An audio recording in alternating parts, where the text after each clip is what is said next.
Aye, 64, 25 nays, 3 present, outvoted.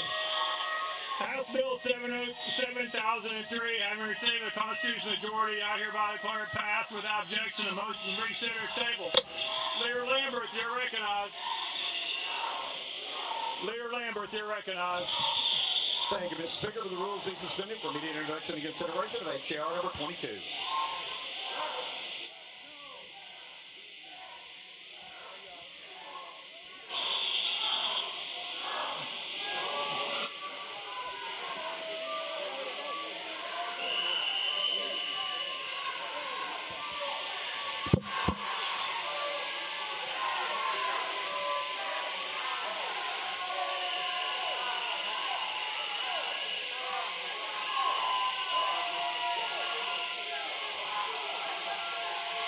House Joint Resolution 22 will Leader Lambert, the resolution to provide for the adjournment signed off of the second extraordinary session of the 114th General Assembly. You heard the caption. Any objections? Without objection, the rules are suspended. Leader Lambert, you're recognized. Thank you, Mr. Speaker. Move adoption of H.R. number 22. Leader Lambert moves adoption of House Joint Resolution 22, properly seconded. Any objection to the question? Seeing none. All those in favor of House Joint Resolution 22 say aye. All those opposed say no. The aye declared adopted. Without objection, the motion reconsiders tabled. Leader Lambert, you're recognized. Thank you, Mr. Speaker. Move the Journal of the House of Representatives and the proceedings thereof be approved by the first through the third legislative day of the second extraordinary session of the 114th General Assembly. Without objection, so ordered. Leader Lambert. Thank you, Mr. Speaker. Pursuant to House Joint Resolution number 22, I move the House of Representatives of the second extraordinary session of the 114th General Assembly of the State of Tennessee adjourn. Sine die. In accordance with the House Joint Resolution number 22, I hereby declare the second extraordinary session of the House of Representatives of the 114th General Assembly of the State of Tennessee adjourned. Sine die.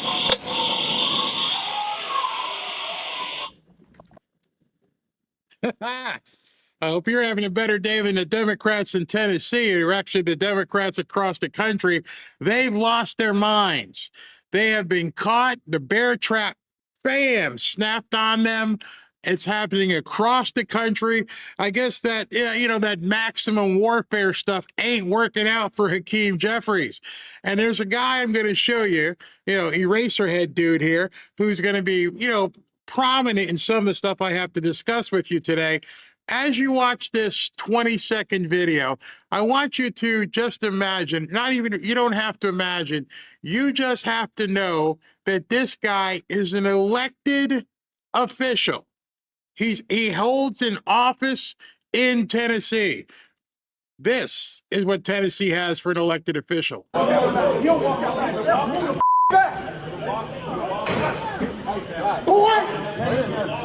Yeah, let Pearson go. Let Pearson. What is wrong with you? What is wrong with you? Ted. You stupid mother. I'm sorry, I didn't censor that because I needed you to hear this is what the Democrat Party is right now. The Democrat Party that will look inside a law enforcement officer's face, call him boy, and an MFer.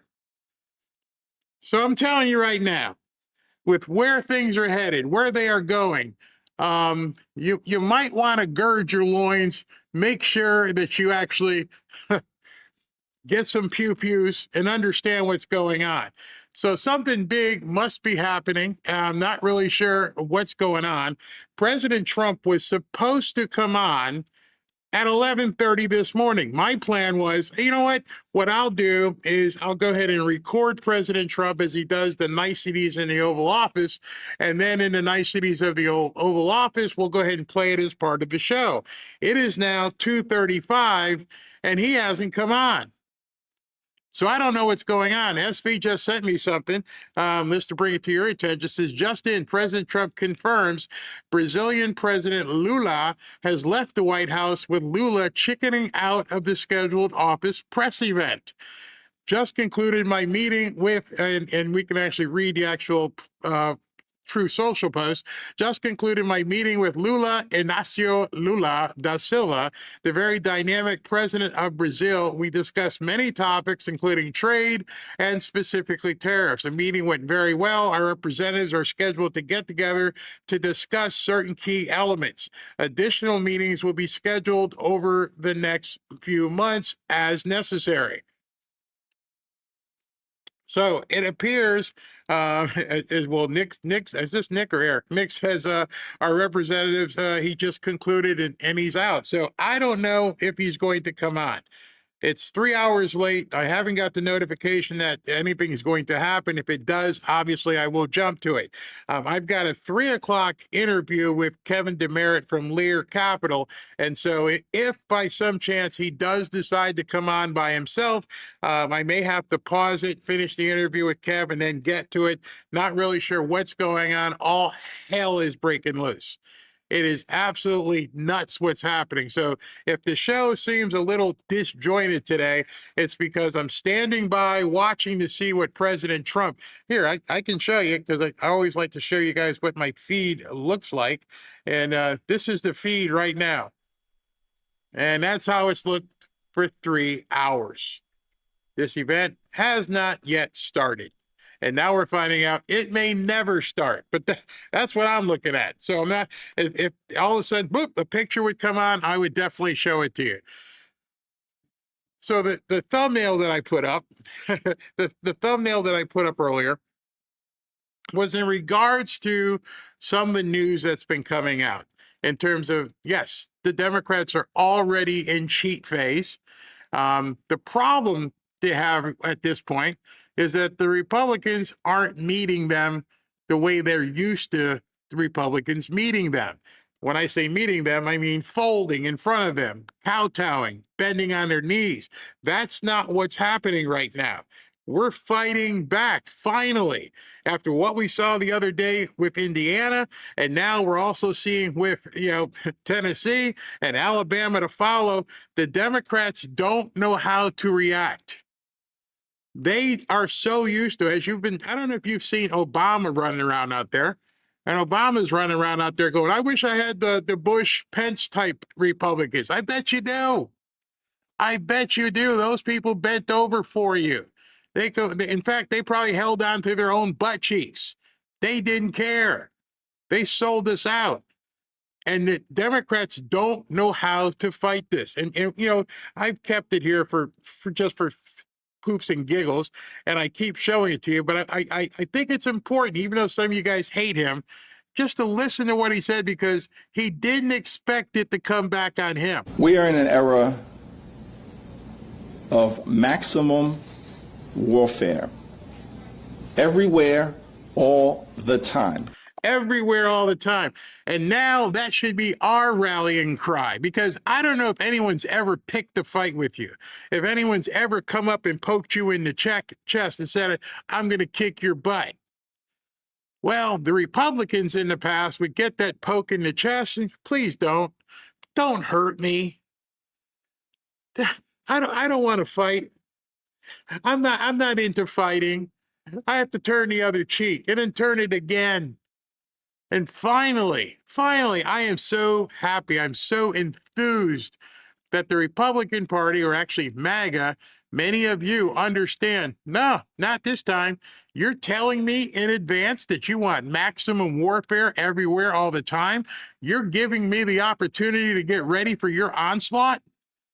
Well, then guess what? I'm going to be ready. Ain't nobody poking me in the chest and getting ready to punch me in the face if you don't think I'm going to be prepared to hit you back and hit you back harder. I shouldn't say everyone, but almost everyone probably in this chat right now is like, it's one thing if you sucker punch me. Whoa, I didn't expect that. It's another thing if I told anybody in this chat, I'm coming to your house and I'm kicking your butt everywhere all the time. I bet you a bunch of you would be like, you don't want to come kicking in this door. No, you don't want to tell me you're going to do that. Because that's what you're going to get. And if it doesn't get that far, I'm still going to meet you and then hopefully beat your behind all the way back into the street off of my property. That's where we are. That's where we are today. We are at a maximum warfare everywhere, all the time, right back at you. And we're seeing it. And when you see how they're reacting to it, they don't seem to like it too much. Yeah, doesn't feel good, huh? You don't walk out by yourself. Move the back. Boy! Yeah, let Rep Pearson go. Let Rep Pearson. What is wrong with you? What is wrong with you? You stupid mother. Okay. You don't like it, do you? You expected that white guy that was a law enforcement officer. Yes, sir. I understand, Mr. Democrat politician. You're right, sir. No, you didn't scare down. You couldn't stare him down. You couldn't call him any names. You debased yourself because you thought you were something you weren't. You expected all the white people and the Republican black people would sit back and go, please, sir, don't be angry with us. Nah, you warned us. That was the problem. The Republican Party is so used to sucker punches. They're so used to the Democrats pulling any kind of stupid activity and having no response. I hope this and what you just saw with him, I hope in what I'm going to show you, you are now realizing you've been warned. And most people, when you've been warned, especially if you know somebody wants to take you on, I've met a lot of scrawny white guys up in the mountains of North Carolina that even if you beat them, they're going to let you know you were in a fight. I remember meeting Robin's grandmother. She used to sling her shotgun from the hip and shoot squirrels. And I'm like, this lady ain't but 4 feet 9 inches tall and maybe 90 pounds soaking wet. We're going to let you know you're in a fight. Y'all don't have to be as big as me. You just need to let the other people know you're in it to win it. That's the pep talk for today. Not now, I'm not asking anybody to be violent. I don't want anybody to have crazy stuff on TV. I don't want anybody to feel, like you have to be the aggressor. But if somebody tells you that I'm going to wage maximum warfare all the time on you, what exactly should your response be? We are in an era of maximum warfare. Everywhere, all the time. See, that smug look he had on his face was based upon him thinking that he could get away with it. And now we're seeing it come right back on them. And as you saw that Democrat politician, Mr. Eraserhead, he couldn't take it. He had no reason to swear at that state trooper. He had no reason to lose his temper on that state trooper. You were doing your job. You got beat fair and square. The Supreme Court said that this is the law. This is the law that they can go ahead and redraw the districts. You didn't expect it, and now you're crying bloody murder. Too effing bad. You started it. You started the fight. You threatened people, and now you've got a good part of the country going, it's on. Bring it. The only problem I have right now, and I will try my best to keep the energy level here, is that it's only May. We have a long way to go to the midterms. We got a long way to go to get to November. 6 long months through the doldrums and heat of the summer, through vacations, through football. We have a long way to go. It is going to be very hard for people to keep the energy level here, but you're going to have to, because they're going to bring it. The heat that you think they were before is going to be nothing like what to expect between now and November. They will be rioting. They will be protesting, pretty much what they always do. But now you're also seeing, coincidentally, which if you watch this show, you know there's no coincidences. Now all of a sudden there just happens to be this virus that's, found on cruise ships. Interesting timing there. They're going to try everything and anything. I expect more temps on President Trump. I expect him to do crazy stuff, nuts. So I just hope you're ready, and you're at 11, and it's very hard to keep it at 11. And the only way you're going to keep it at 11 is to have other people prompting you. There are going to be days when you're like, I just can't take this anymore. At that point, someone around you, your family member, hey, how you doing today? I'm just tired of this crap. Okay, don't worry about it. We're winning. We're winning. That's my job, but you're going to have to find people around you as well that can keep you going. We're going to win so much, you may even get tired of winning, and you'll say, please, please, it's too much winning. We can't take it anymore. Mr. President, it's too much. And I'll say, no, it isn't. We have to keep winning. We have to win more. We're going to win more. You see, one of the things is there's a lot of people who aren't used to winning. They don't know what winning looks like. Many Republicans don't know what winning looks like. They're so used to the Pence, Romney, Bush way of things that, you just have to accept that this is how it's going to be. And the reason why they hate President Trump is because you like him. I'm going to show you that. There's something that Greg Gutfeld had yesterday was pretty funny, but there's a lot to go through. Let me see what SB's got. Hey, SB, you got any more of these people crying? Here, hold on a second. Hold on.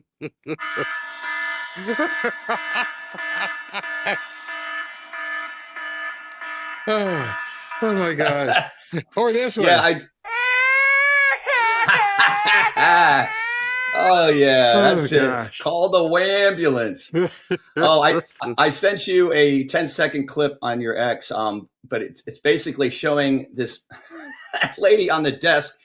The Tennessee Democrat state senator gets into a tug of war match that just came out with a sergeant at arms while she fails to protest the redistricting map.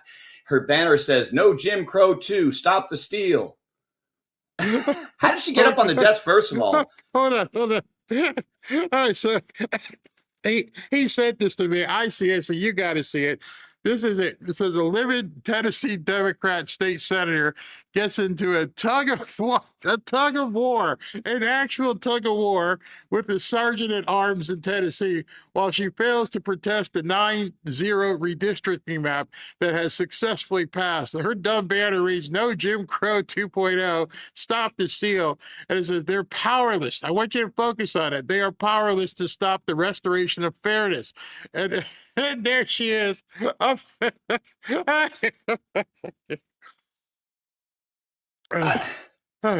did she get up there? Did they have a crane? Oh, they probably did have a crane. I had to push that thing up there. Oh my God! Oh God! Oh, Barry, they're losing it. I'm telling you, they're losing their crap. It's crazy. It's going to continue. It will continue. It will get worse. And you mentioned the other attempts on Trump's life. Did you see what Mark Hamill posted? Is that you're going to cover that? Okay. No, I'm not because I don't want these people to get crazy. Okay. But you go ahead, tell them what it was, because maybe many people may basically not have seen it. Mark Hamill from Star Wars, which he ruined that whole thing for me. I hate Star Wars now. Went woke. Basically, he posted a picture of President Trump in a grave. Yeah. And wishing that he is unalived. So I'm hoping that he's going to go on him like he did with Kimmel. I mean, this is ridiculous. I mean, there's a lot of eyeballs on Hamill, right? And people are going, yeah that's right, we're going to do that. So he's they're just invoking more violence. It's going to happen. It is happening. Well, we saw it coming, and now we know for sure that that's all they have. There's nothing left. I mean, I'm going to show you some of the cheat stuff when we get back, but other than that, nothing. When like I don't know who's that, Nick or Eric, whichever one of them, it was so perfect. The word powerless. Right now, when they feel completely powerless, the only thing they can do is lash out. You can't sue your way out of this. Obviously, you can't vote your way out of this. See, they wouldn't be. That's the other thing is like, hey, all it is, you can nobody's vote got taken away. You can still vote. See, the problem is they were controlling these districts and giving these people no opportunity to get out of it. And they're complaining about their power. I'm going to show you something AOC said today that just made my head spin. I'm like, you really have nothing to offer. There's nothing that says, here's what I have for you. Mm-mm. Yeah. Well, earlier I posted on my X that I do believe it. Nick Sortor posted it. Minnesota Democrats have voted to block a requirement to remove dead people from the voter rolls. All of them voted to block it. They're going to be in the streets next week saying, free the dead people, free the dead people. Harmeet Dillon will have something to say about that for sure. I am sure. That's insane. They got nothing. It's all been found out now. If you don't have control of the black vote, especially in the hood, so you can finagle things, if you can't have dead people, and if you can't have the newcomers, nobody wants the crap you're peddling. And it's got... Man, it's going to get bad. And the more, I didn't know they were having rapid fire date, like, with the debates in California. They had another debate. I don't know if you saw it. Did they? Oh, no, they did not. There's clips all over about the next debate they had. And they're just, they jumped on the clown train and they've got no way to jump off of it. And the likelihood of there being a Republican governor in California and a Republican mayor in Los Angeles, you're going to see people jumping off the bridge. I hope so. It'll clean up the gene pool. Crazy. So I got something for everybody. I might as well tell you. All right. It's not confirmed yet, but Ashley has a pre-confirmation on getting Byron Donalds on the show, who's running for governor down here in Florida. So cool. As soon as we get that, we'll have that. All right. So See you soon. Back at you. I gotta, while the intro is running, I'll go ahead and check with Ashley and see what we're doing about the 3:00 interview. It doesn't seem like President Trump is going to come on. I haven't seen they've even taken down the notification off of Fox, so that may be completely done. All right, I'll let you know what happens. Okay. Crazy day, crazy day. I want to talk to you guys a second about Qualia stem cell, and not that kind of stem cell. Can you remember a moment when your body just didn't heal like it used to? Maybe after getting sick or pushing yourself physically. I hope you're still pushing yourself physically. You're going to need to between now and November. What went through your mind when you didn't recover? What's one thing you noticed about your body changing as you've gotten older? How has that affected your approach to health or recovery? Talk about time when you felt slowed down and you couldn't feel like you had everything ready to go. You're going to feel that too, because the amount of cortisol that's probably going to be in your body is going to be absolutely crazy over the next couple of months. Cortisol raises stress. So your body will slow down. You'll be physically or mentally slower and to recover. And what would you do if that were to happen to get yourself to bounce back faster? Well, it turns out the secret to healing, recovery, and resilience isn't just luck. It's stem cells. These are your body's built-in repair crew, but as we age, that system slows down. Fewer cells, weaker signals, slower recovery. This is exactly why Qualia stem cell was created. It helps you recover. Your cells are powerful. Make sure they stay that way with Qualia's innovative new stem cell formula. Think of stem cells as like the minions. They're the minions that go in and help you repair and they fix things up. It's like a pit crew for your body. And Qualia stem cell helps them do their job even better. Crafted with nature's most powerful healers like sea buckthorn and royal jelly, so you're ready to take on what's next. You don't have to accept slowing down. Helping your body renew, recover, reactivate your systems that keeps your body moving and thriving with something like Qualia stem cell formula. You only need to take it 4 days out of the entire month, preserving your body's regenerative capacity over time. So if you ever felt like your body just doesn't bounce back like it used to, whether it's after a rough workout or you're playing, pickleball like SB, getting sick, You know how I've been feeling and getting that voice back, or just the wear and tear of life. This is for you. Qualia Stem Cell was designed to support your body's natural repair systems, helping you heal, recover, and keep you going strong. And right now, you can try it for up to 50% off at qualialife.com/Barry. And there's a bonus if you use the code Barry for an additional 15% off your order at checkout. That's qualialife.com/Barry. Your body is built to repair itself. Qualia just helps it do that better, quicker. And I want to give Qualia a big thanks for sponsoring this episode. Be right back. One man is being victimized by our own government.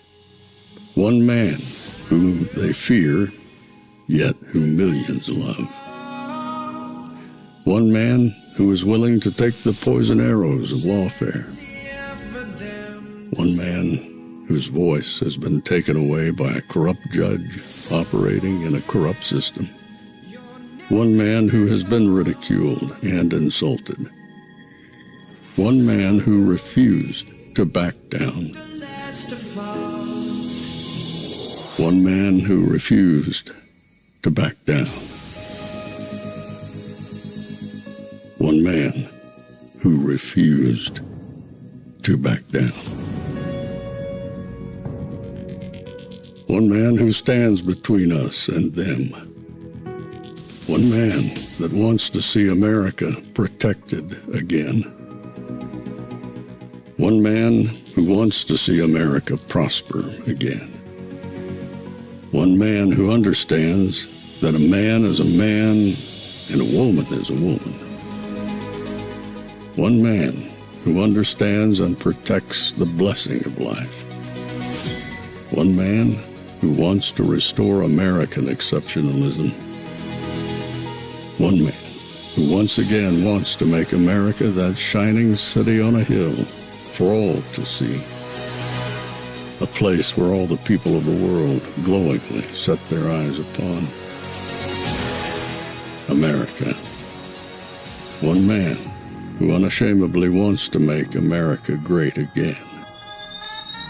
That one man is Donald Trump.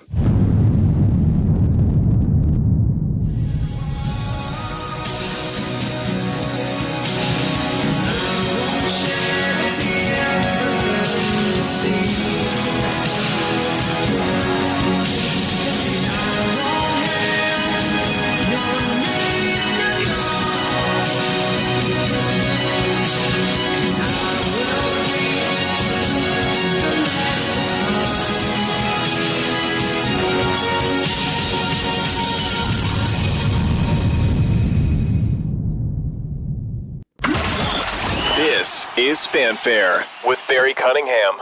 Well, President Trump is not going to, doesn't seem like he's going to make his 11 o'clock appointment. Here it is, nearly 3 o'clock. He's still not on. So we're just going to go with the show as we had it planned. Like I said, if President Trump comes on, I've got it on the dashboard. I can pause it and we can pick it up right after this. So what I have for you right now is I've got Kevin Demerit from Lear Capital queued up. As you guys know, full disclosure, I am a customer personally, as well as Kevin is a partner in advertising on the show, buying actual physical gold and silver for quite some time. So without further ado, let me make sure everything's set and all the production is right. Well, Kevin, you're looking all bright out there with the nice white sweater and everything. How you doing? Hold on, let me adjust your mic. You seem to be way low in terms of your volume. I can't hear you. How about now? Can you hear me now? It's a very, very bad connection. You want to try and reconnect and come back in? I'll grab you. Sure. Okay. All right. So we'll come back to Kevin in a second. He's going to try and reconnect and see if that volume thing gets fixed up. So anyway, let me talk to you because we've had Kevin on a few times, and let me just pull up the financials from today. All right. So as I've told you many, many times, oh, is he back? And maybe it was just on my end. Maybe you guys can tell me. You there? Yeah, I All right, so it seems low, but we'll go with it. I'm not really sure why it's so low on my end. Let me look in the chat. SV, can you hear Kevin? So I got someone who's looking. Maybe they can tell me if they can hear you. That's fine with me. I can hear you a little bit. Anyway, let's move forward. Kevin, busy day. Things are going crazy. I'm not sure what exactly is going on with the president and Iran, but I'd love to get your idea and thoughts upon on how the war currently is affecting gold and silver pricing, because it seems to be like a heart arrhythmia at this point. What is actually going on? Yeah, so you look at in the past with these wars, Barry, and it creates the uncertainty, and uncertainty usually creates demand for gold. But the confusing part is gold and silver sometimes can get pulled back because of the war, because the dollar typically spikes. Everybody kind of runs to the U.S. dollar when wars happen, and that spikes the dollar, which is going to bring down the price of gold typically. So war is not a straight line higher for gold. The big picture is to remind people of why they own gold. They own the metals in the first place, not for comfort, but about protection. So wars are extremely, extremely expensive. The deficit goes higher. There's a 92% correlation with the debt in the United States and the price of gold. And I think this war it's not inexpensive, so I would expect that the gold price will tend to go up in the future, and that's what we're seeing in the past couple of days. Yesterday and today were $100 day ups on the gold price. You're starting to see the institutions come back in, and they're concerned about what it looks like on the deficit side. Kevin, I can barely hear you, but nobody else can hear you. I don't know if it's the mic or what. Really weird. Let me dial back in, and I'll change a headset and see if we can fix it. Okay, please. All right. Sorry about that, guys. I'll look at something that sounds robotic. I raised my volume, but it's almost smooth. All right, we're going to try and do the technology thing again and see if we can make it work. But if you didn't hear what he's saying, he was talking about obviously gold and the precious metals is tied into a lot to the debt. And so as debt, moves around here and we continue to accrue more debt, what he's saying is the pricing and value of it just speculate. What question I'm going to have for him, hopefully he can come back on, is why is it constantly moving up and down? Because, as we see, the debt's not moving that fast, is it? So we will see. Let me give him a chance to reconnect, and I will be right back.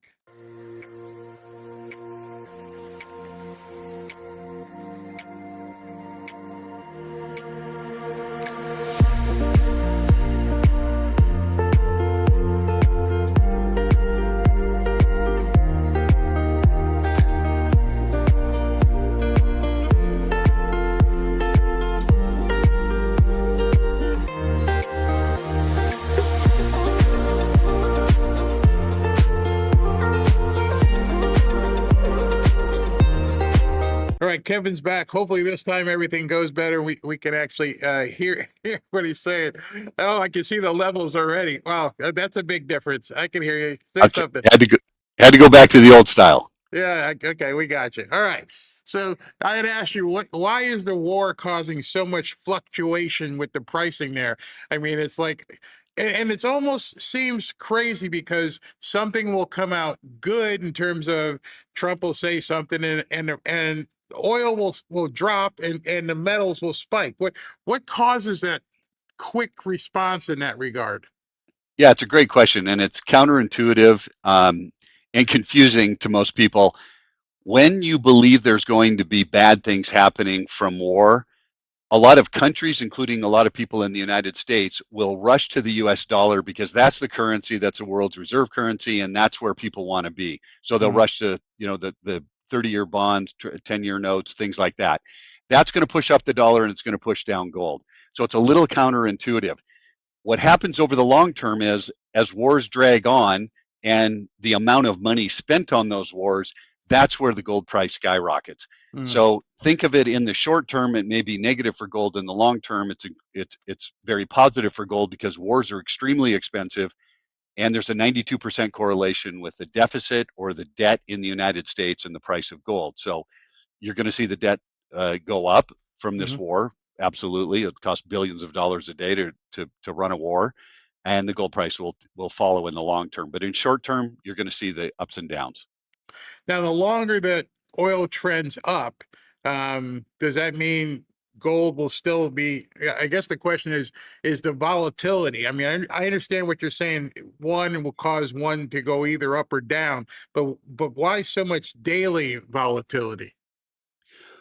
Well, I mean, it's just headlines. You know, it's news. Oh, that could be horrible. That could be fantastic. You know, you're just seeing it. It's the same. It's the same example that you just brought up, where he's talking about the war possibly ending and the gold price spikes. That's because everybody's selling off the dollar and going back to business, and everybody understands that the deficit's going through the roof, and so they want to own gold. In the short term, they want to own something that's stable, and the US dollar is a currency that they can rely on for that short term.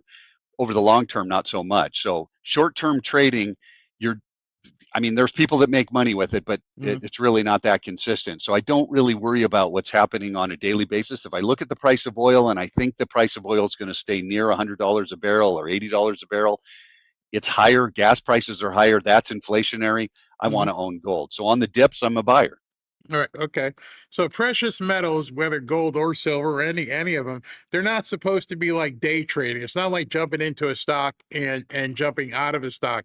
So who should be, if they're in a position to, who should be buying gold and who shouldn't? Obviously, speculators, this may not be something for them, but people who want to hedge and look towards the future, who is gold and silver designed, the perfect consumer for it?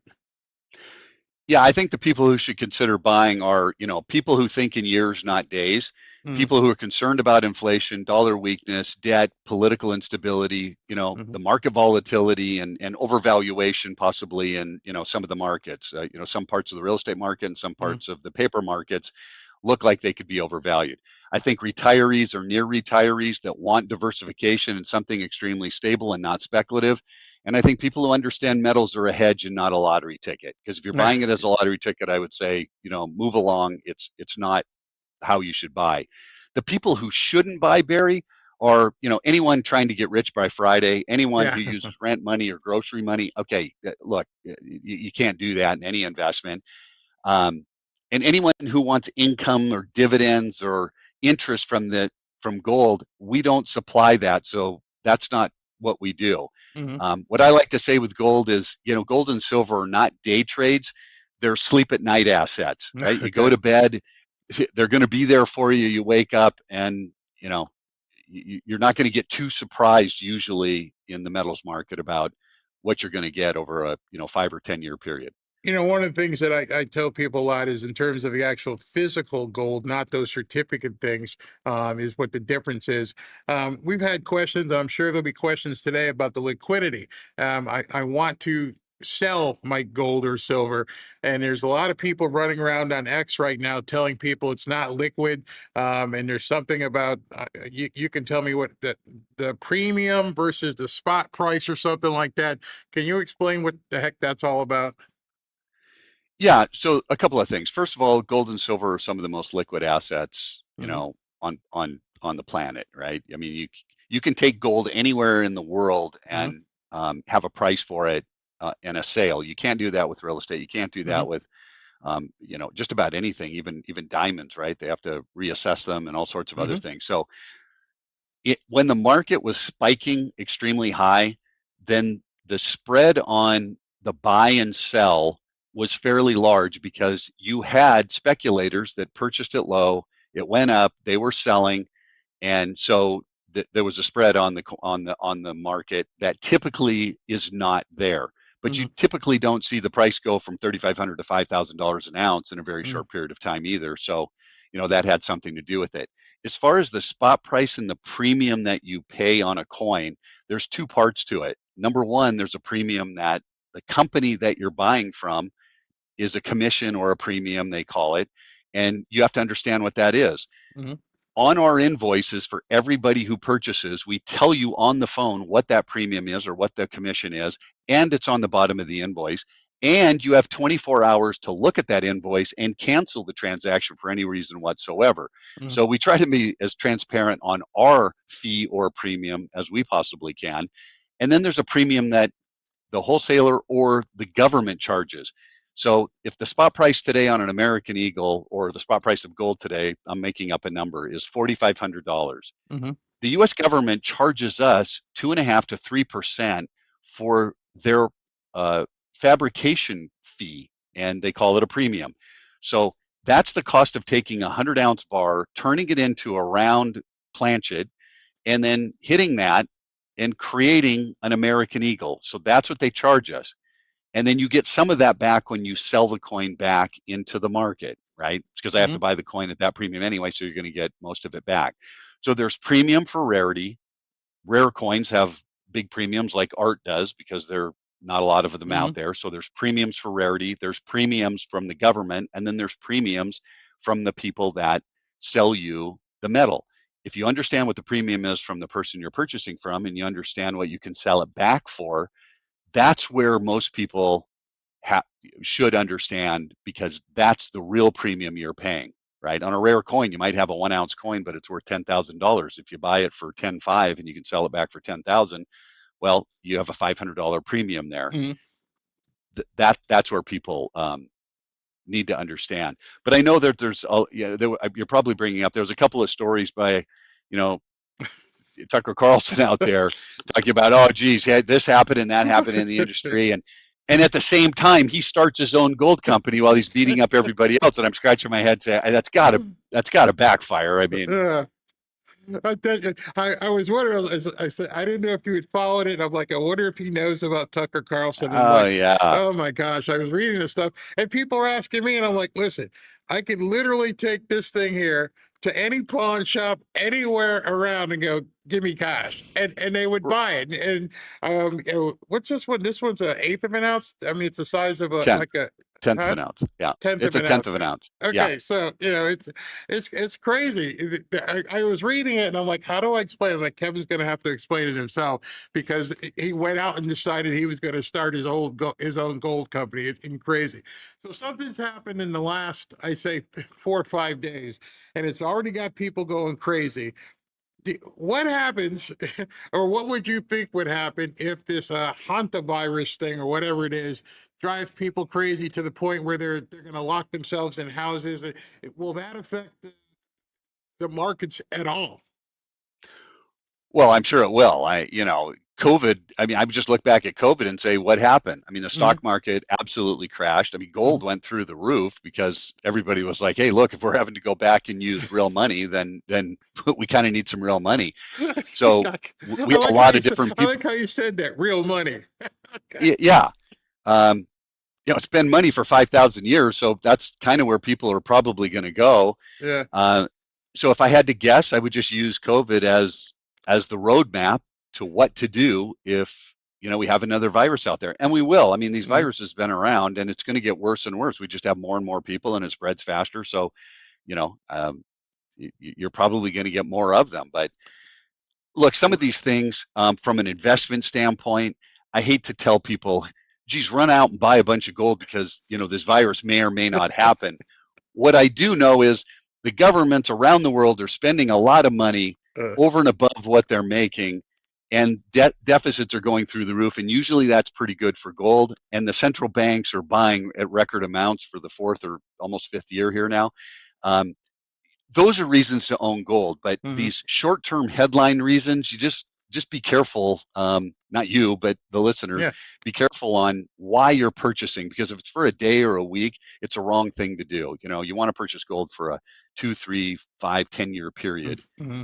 I know people 10, 15 years and they sat on it, and now it's worth a lot more than what they paid for it. People paid $20 way back in the day. What about the midterms? As we approach the volatility of the election season, and after what we saw happen in Indiana, do you think people are going to be looking for the stability of precious metals to help them with what could or couldn't happen come November? Yeah, I mean, we're already starting to hear it. You know, you have a lot of investors, new investors calling up and saying, "Hey, look, I just think there's policy risk," and we're hearing anything from, you know, mostly on the spending and deficit side, but you know, energy policy and regulation. Those are going to be the things that I think are going to affect the markets as far as financial markets more than anything. Um, and then who's going to pay for all of this, you know, spending? So then you have a tax issue, but I don't really think we have to worry about that too much when President Trump's in there. But you know, the next person up, you know, if it's a Democrat, we're definitely going to have a tax problem, I think. That was my next question with you. With what we're seeing happen, this phenomenon in the country with socialism and all the crazy, insane stuff that Mondami's trying to push through in New York City, and it's bleeding into the entire state. Looking long range with a couple of glasses in terms of what you just said, what happens if people we start seeing more and more socialism? What kind of effect would that have on the metals market? Well, you know, I always like to say gold isn't a political statement; it's more of a financial seatbelt, and that's the way I would take a look at. You know, the markets pay attention when politics talk about spending, redistribution, regulation, more government control, more taxes. I mean, geez, all you got to do is look here in California and New York, and you have, you know, fairly wealthy people leaving because of those things. And the worse it gets, the more people kind of scratch their heads and say, look, corporations, you increase their taxes, they make less money. That means their stock price is overvalued. It's going to come down. Businesses can't function as well. You know, it's never worked anywhere in the world as well as capitalism. I mean, maybe we don't have it perfect, but it's as perfect as anything out there. And if you start going against that, like some of these other countries have, I think a lot of the citizens move to, you know, either A, not to pay the taxes or hide them like you see in Greece all the time, or they look for assets that, you know, are going to hold their value and try to get you away from the system and away from the prying eyes of the government. You know, until you said it, I know you're in California, but until you just said it, just brought back to my mind. So with everything you're seeing out there, is gold and silver locational based? Like if it affects what's going on in New York and what may happen in California, you guys are looking and wondering what governor is going to come in. Does it affect anybody locally like that, or is it more of an international based thing to look at? Yeah, from a you know, should I invest in gold? The first thing you should do is watch deficits, especially in the United States, and you should watch what central banks purchase, because central banks have more money than anybody, and they can print money if they need more. And right now they're printing money and purchasing gold, or they're selling off US treasuries and purchasing gold at record amounts. So nobody can keep up with them. And if you put an increased demand on a fixed supply, what happens to price?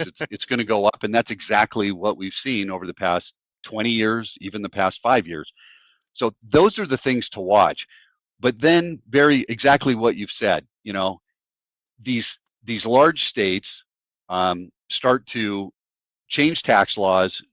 We're gonna charge you on your home, or we're gonna charge you on income that's not, you know, within the state. I mean, they come up with the craziest things in the world, and you'll start to see a lot more people call in and say, look, I want to protect my money. I don't want them to know everything I have, because this is just getting crazy. I mean, we have a mansion tax here in California. It's hard to buy a house for less than a couple of $1 million out here, really. There's a mansion tax. You sell your house for $2.5 million. There's a price there. You pay an additional fee that goes to the government. You know, 10 million, you pay even more. I mean, it's just ridiculous. Hey, I bought my house. If it turned into a mansion because of the price appreciated, that wasn't really my fault. But those kinds of idiotic things seem to push people into assets that the government just doesn't have, you know, as much prying. You know, they can't see it as much, and they want something that's out of the government preview. So this isn't gold related, but you're the first person that I've talked to lately in California. How's it looking between the governor's race and the mayoral race in Los Angeles? I know you're in Santa Monica, right outside Los Angeles, right? Yeah, yeah. You know, to me, it's a coin toss. I mean, you know, it, look, I don't agree with most of what goes on in California, quite frankly. I mean, I live here. My kids are here. I love it. The weather, great friends. Politically, I just, you know, I grew up in Montana, and it would be great to, have that political environment instead of the one we have. So Yeah. it, All right. it's tough. Last question, because it comes up all the time. And no, I'm not going to ask you about the minimum price, because that's dated at this point. Yeah. The explanation between this and a coupon certificate, because people still seem to be a little bit confused with that. Yeah, so there's paper gold and there's physical gold. They are not the same thing. So an exchange traded fund, futures, mining stocks, all of those give you price exposure, but they're still financial instruments. Physical metals are different. You own the asset itself. So paper can be used for traders. Physical is for people who want control, tangibility, long-term protection. The whole point of owning physical metal is that it's not someone else's liability, right? If I'm in an exchange traded fund and something happens and all the gold isn't in there, which typically it isn't, and most of it's over in Europe, how am I supposed to get my hands on it?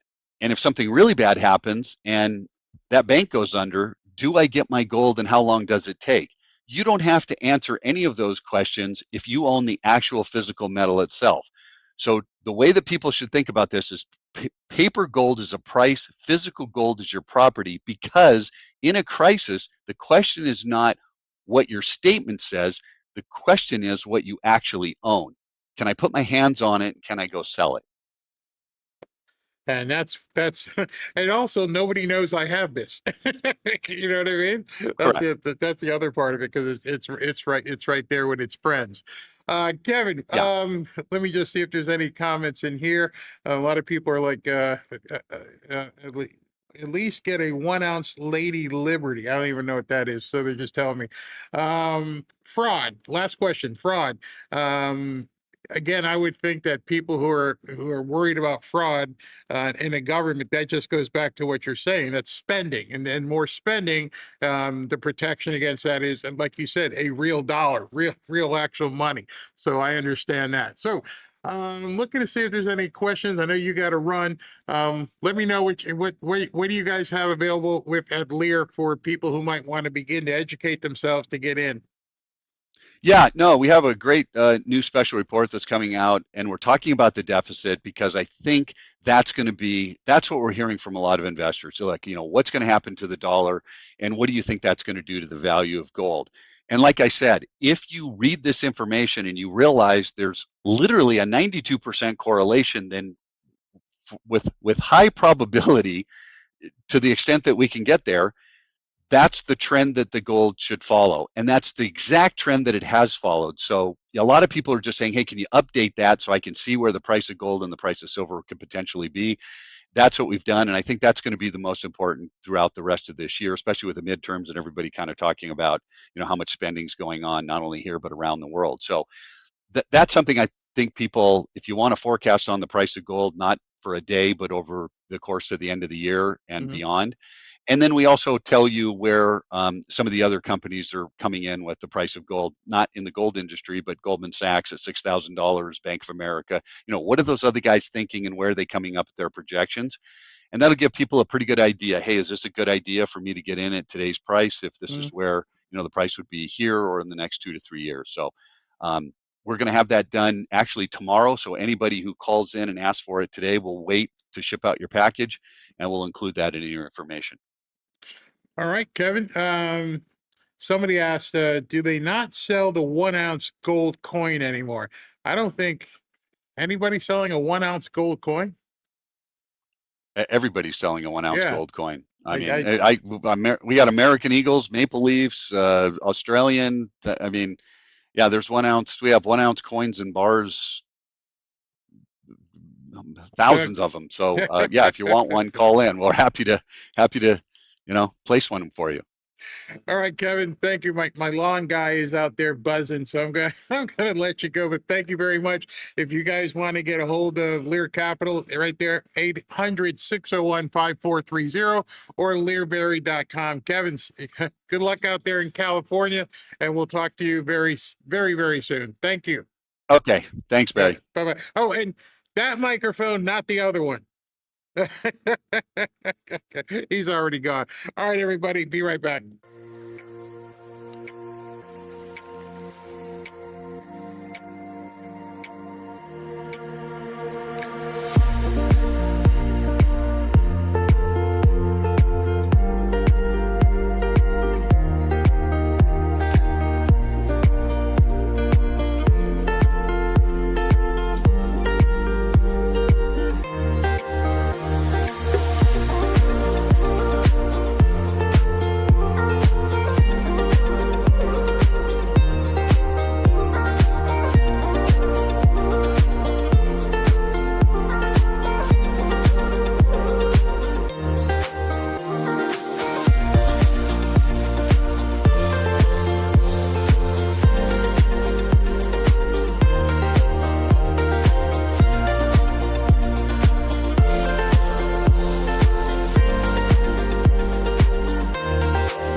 Welcome back to Fanfare with Barry Cunningham. All right, so SB's got something for me. I guess President Trump posted something about the European Commission. He says, I had a great call with President of the European Commission, Ursula von der Leyen. We discussed many topics, including that we are completely united that Iran can never have a nuclear weapon. We agreed that a regime that kills its own people cannot control a bomb that can kill millions. I've been waiting patiently for the EU to fulfill their side of this historic trade deal. We agreed to in Turnberry, Scotland, the largest trade deal ever. A promise was made that the EU would deliver their side of the deal and, as per agreement, cut their tariffs to zero. I agreed to give her until our country's 250th birthday, or unfortunately, their tariffs would immediately jump to much higher levels. Thank you for your attention to this matter. So the EU now is on the clock. I feel like it's the NFL draft. EU, you're on the clock. You got until July 4th to get everything done, or you're going to get hit. So they're up next. I was checking here. They said there was something. Janine Pirro had a press conference, but I don't see it in my dashboard. I'm not sure if it happened yet or that got pushed back. Everything is just so fluid. So let's see what you got. I got, let's see, Tim Walz and Keith Ellison just allowed a foreign fraudster involved in the $12 million Medicaid scandal to flee to Kenya. And the guy who committed fraud with him is getting 0 days in prison. How much? Zero. No, how much millions? Oh, 12 million. And they allowed him to skip the country. Oh, wait a minute. So they let him off and then let him leave. Yes. Oh my gosh. Oh my gosh. Isn't that illegal? Shouldn't that be illegal? I mean, well, it spells cover up in what it spells. It spells complete cover up at that point. Oh my gosh. It's disgusting. It just keeps on going, Barry. You know how it is. I expect a lot more. This next section I'm going into is going to show you guys a whole lot in terms of, it might explain some of the stuff that's going on. Did you have another story or anything?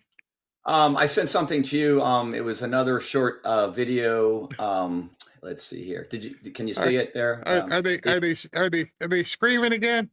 No, it was Todd Warner strolls into the state capitol draped in a full Trump flag, and some of the leftists are saying racist. It's just how is this racist? Oh my gosh! Because it's a Trump flag. That's hold on. I'm gonna download it. Oh my gosh! Okay. I'm sorry that I'm responding to this before other people see it, But it makes no sense. They're losing it. I don't. There's no other words to They've say at this it. point. This is beyond the pale. All the guy, he didn't do anything wrong. Here, check it out, everybody.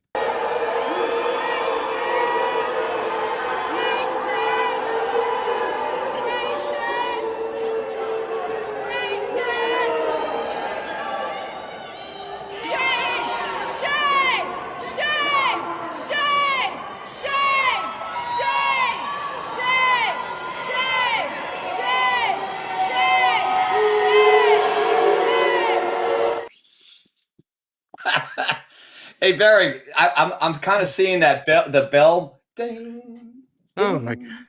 Ding. Shame. Oh my God. Oh my Shame. gosh. They can't. How is that racist? He's got a Everything's racist. Trump blanket. Oh my gosh. Just the mere blanket is causing these people. They're so triggered. They're triggered by. I mean, I think you talked about Gutfeld. He was on. Well, I don't want to get ahead of you in case you're going to show that clip, but he was saying, "Why are you so triggered by us just liking him?" You know. I'll jump to that right now since we're on it. We can talk. We can talk about that together. Just go ahead and check this out. You like him? I don't think she cares. I mean, do you have a theory about why liberals care so much that other people like Trump? Because he's like a completely morally bankrupt person that's But why should you care that I like him? Why well, I have accepted that you like him, but I think it's hard for people when they care about someone. Whoa. To say, this is the perfect thing. Why do they care? Tell me why. What's underneath? Well, care leads to voting, and then voting leads to bad policies. Okay, so what she's saying there is, I don't want you to care positively about Trump because if you like him, then you might vote for him. Isn't that the idea? But like Greg's telling her, why does it matter to you who I like? If I don't like broccoli, does it bother you? And it doesn't make any sense with these nut jobs. Friend of yours, if you like Trump. If he was your friend, I'd be much more chill about it. But because you like him, he's my president. Well, I think she's misdiagnosed. It has nothing to do with morality. You don't care about morality. Of course we do. Your party doesn't support standards of morality. Anything. You can do drugs. You can be homeless. You can hit people, rape people, let other murderers into the country. You can do all kinds of things. They don't. Her face, she wasn't ready for this onslaught. And Jesse forgot what you also can do is climb up a bell, take off your shirt, and swing around like that, you know. They're going to let the son of Sam. You're going to let the son of Sam out of jail. The son of Sam. You guys apologize to a guy who tried to shoot the president. Keep the son of Sam. Your morality. Judge said that. Don't talk to morality. Don't talk to Bill Clinton about morality. You guys got evangelicals to support a guy who has cheated on every single wife that he's had. Who cares? You support a guy that got divorced a couple times and cheated on his wife. Oh, that's what we really, you see what she just said there. What she just said there is what Obama said when he met with Stephen Colbert. They want the Mike Pences. They want the George Bushes. They want the Mitt Romneys. Those Republicans, oh, that used to work. That used to work all the time. We would call them and say they're bad people because they cheated on their wives, and now you guys want to elect them president. What does one have to do with the other? Oh, you're supposed to be a Christian and you're supporting somebody who cheated on his wife. That used to work. That's why the look on her, that's why this look is on her face. Well, you can't see it now.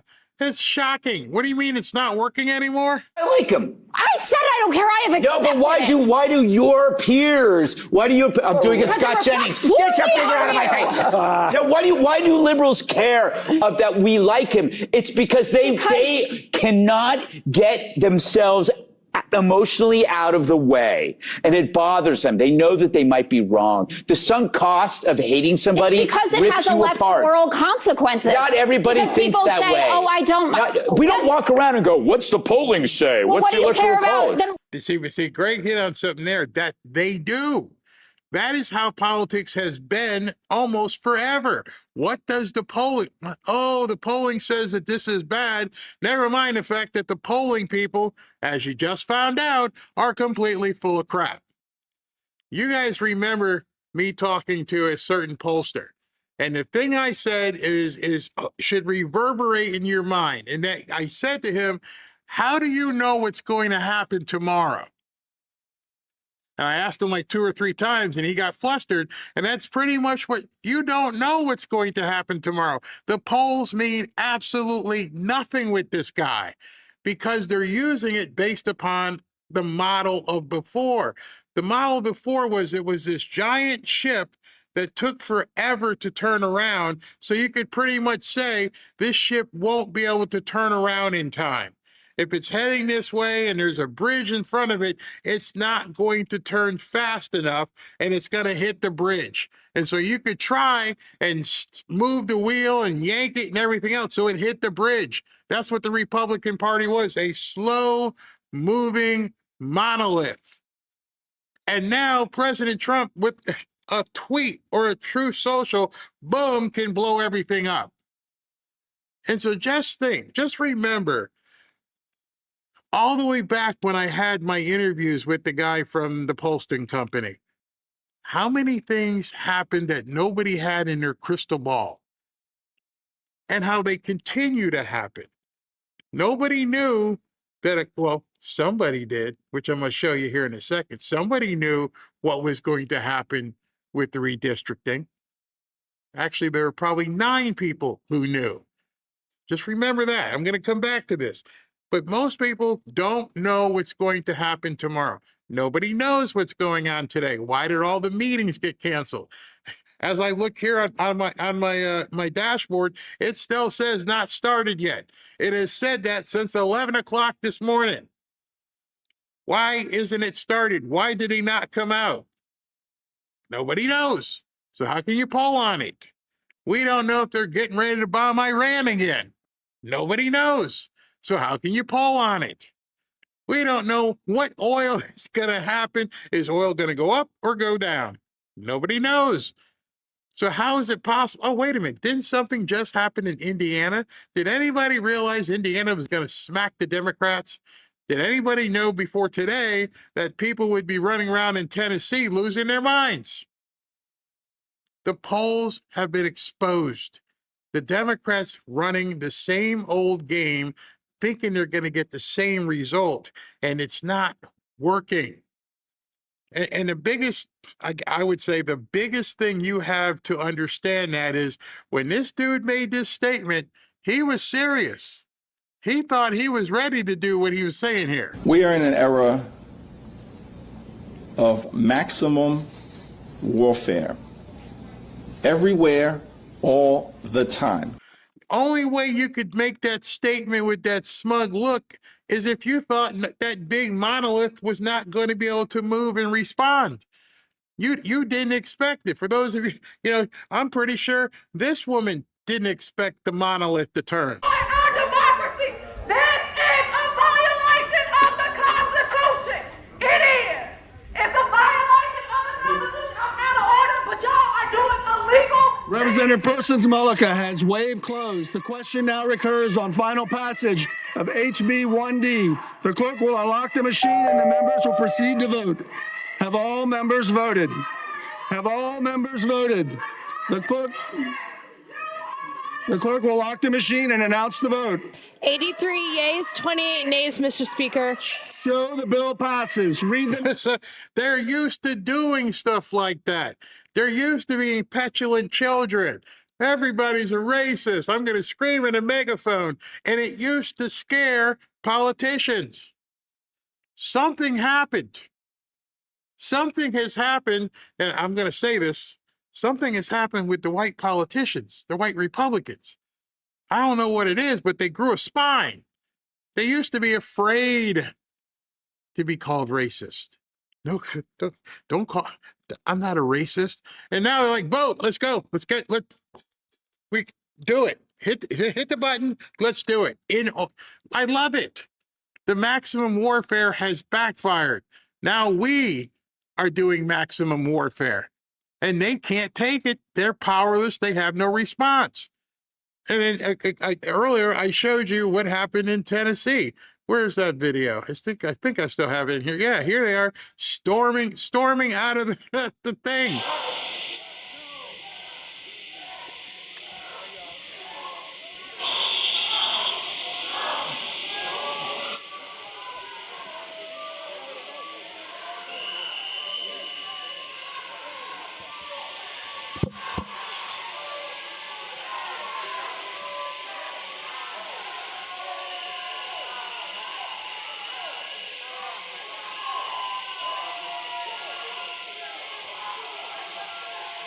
House Joint Resolution 22 by Leader Lambert, the resolution to provide for the adjournment signed off of the second extraordinary session of the 114th General Assembly. You heard the caption. Any objections? Without objection. Why are we? Wrong one. Okay, hold on. I want you to look at, and it's really important, look at the people who are being subjected to the screaming and the chants and the signs. That's not what the Democrats are used to. The Democrats are not used to seeing, I'll say it, especially white people, completely ignoring them. It's like they're not even there. The plan obviously was to get in there, do what we need to do, and they must have had a meeting and said, listen, this is going to be ugly. They're going to be screaming. They're going to taunt you. They're going to call your names. Ignore them. Just like you should. Yeah, I don't care if you scream bloody murder. We're going to get the job done. So when I play this, I want you to look at the people in the room who are just not paying any attention. You know how people have told you when you raise kids, don't give them, when they start crying, don't give them what they want, because then they realize it works and they'll keep doing it. Well, the reason why it has worked for so long is that because in the past, this behavior has worked. It is no longer working. Rules are suspended. Leader Lambert, you're recognized. Thank you, Mr. Speaker. Move adoption of H.R. number 22. Lear Lambert moves adoption of House Joint Resolution 22, properly seconded. Any objection to the question? Seeing none. All those in favor of House Joint Resolution 22 say aye. All those opposed say no. The aye declared adopted. Without objection, the motion reconsiders tabled. Leader Lambert, you're recognized. Thank you, Mr. Speaker. With the Journal of the House of Representatives and the proceedings thereof be approved. He just, okay, we're going to do this. We're going to do it. And the guy sitting behind him was like, I don't know what these people are doing. These people crazy. I don't care. And that's where you need to get to. Stop worrying about them. Are they going to call you racist? Yup. Are they going to protest? They're going to, be at the mall this weekend? Probably. Ignore them. They can do nothing.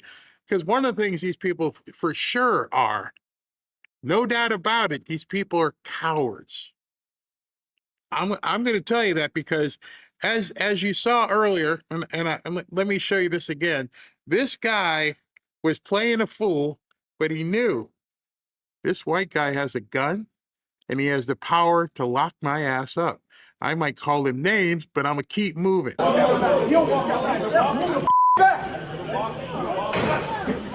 Boy! Yeah, let Pearson go. Let Pearson. What is wrong with you? What is wrong with you? You stupid mother. Okay, I'll be him. Just make sure that next time you drive your car past my beat, you better have your registration, your insurance, but not have a tail light out. Yeah, I'll be him. I'll be that boy. Guess what just happened? Y'all just got voted out of office. So guess what? I don't care what you think. You can say, just tell your story walking, as we used to say in the bar business. Just don't stop. Don't turn around. Don't take a swing at me. I will destroy you. So if you want to, just keep going and saying all you want to say. I only bring this up, and I'm going to show you more, is because you individually have to realize now you've got some power. The first thing you have to do is ignore these fools. As long as they don't step on your property or do anything stupid, let them scream. Let them scream like their diapers are soggy. I don't care. This is not the same Republican Party. And as you're seeing, everybody from pollsters to television hosts, they don't know what to do. They don't understand. Wait a second. It's not working. That was our playbook. Oh, well, let's go to Mark Elias or Norm Eisen. Let's sue. That ain't working. There is no more. There's nothing more in the playbook. They don't know what to do. What do? Everything we used to do worked. Nope. Nothing's working. You know why that is? We're going to win so much, you may even get tired of winning. And you'll say, please, please, it's too much winning. We can't take it anymore. Mr. President, it's too much. And I'll say, no, it isn't. We have to keep winning. We have to win more. We're going to win more. You know, when I clipped that and was showing it on the show for now a year plus, I didn't realize how much winning would be and what kind of winning. How would winning be defined? So now I want to show you a piece now that pretty much defines winning. And when I say define winning, this shows you how bad it's gotten with the Democrat Party. Pull the curtain back a little bit on the U.S. Supremes. I know you love this topic, and I find it very intriguing, okay? So we just got this decision on Louisiana about redistricting. All the states are scrambling. We'll see which way it turns, and ultimately in November, whether or not it really has an impact on the outcome. But Justice Alito suggested that the decision on behalf of the court could have been made a long time ago. Here's what he said in a footnote. That constitutional question was argued and conferenced nearly 7 months ago. So I'm looking at the notes. All right. In case you haven't seen this, let me explain this to you. The Supreme Court talked about this redistricting question in October of 2025. They did it. They argued it. They conferenced it. I mean, they all got together. They knew their decision in October. And so some of you may be sitting back, well, wait a minute. If they knew in October, why did it come out last week? Why did it take 7 months for the decision to hit the public eye? Why did it sit there for 7 months if it's already been decided? Well, when you hear the answer, you're going to freak out. Well, you may not freak out, but you'll be like, these sons of... Oral arguments were on October 15, 2025, and he's suggesting the court had already reached its conclusion, but we didn't get the decision until, what, a few weeks ago. That's right. So go last ahead. Week. Yeah, was it just last week? Yeah, I mean, amazing what happened. So what is your interpretation of this? How should we interpret it now, Carrie? Well, first, it is an unusual footnote, and Justice Alito is making a point. He's responding to Justice Ketanji Brown Jackson's dissent, where she's complaining that the Supreme Court is allowing Louisiana to go forward with redrawing its map, which is completely consistent with the decision that came down last week, where they found that the redistricting had been unconstitutional, right? And so normally there's this 32-day period that happens after a Supreme Court authors a decision before it's sent back to the lower court to basically deal with the ramifications of what they decided. And because the congressional elections are obviously coming up, the governor had already delayed them. The Supreme Court here said, look, we decided we're not reconsidering this. You can go ahead and we're going to bypass the 32 days. Well, Ketanji... All right, so understand what happened here. The Democrats tried to use the process as the punishment. They knew, okay, so if we can delay this, we can get it to a point where even though they ruled against us, because obviously Ketanji Brown Jackson, it's against us. Okay, what do we do? Delay. Okay. So she knew in October it was game over. And so they launched a plan, and that plan was to delay the publication of the judgment. They figured because once you publish the judgment, you get 32 days to reconsider and all the other stuff. And so they were playing the process as the punishment. And then Alito and what's his name, Clarence Thomas, they came out and said, no, we're not reconsidering it. Forget your 32 days. Do it now, which is why Tennessee and Alabama are everybody doing it, because the Supreme Court, i.e. Alito, said they're trying to cheat. They're dragging their feet and not dropping their 90-page dissent, trying to stop us and delaying us from putting out the information.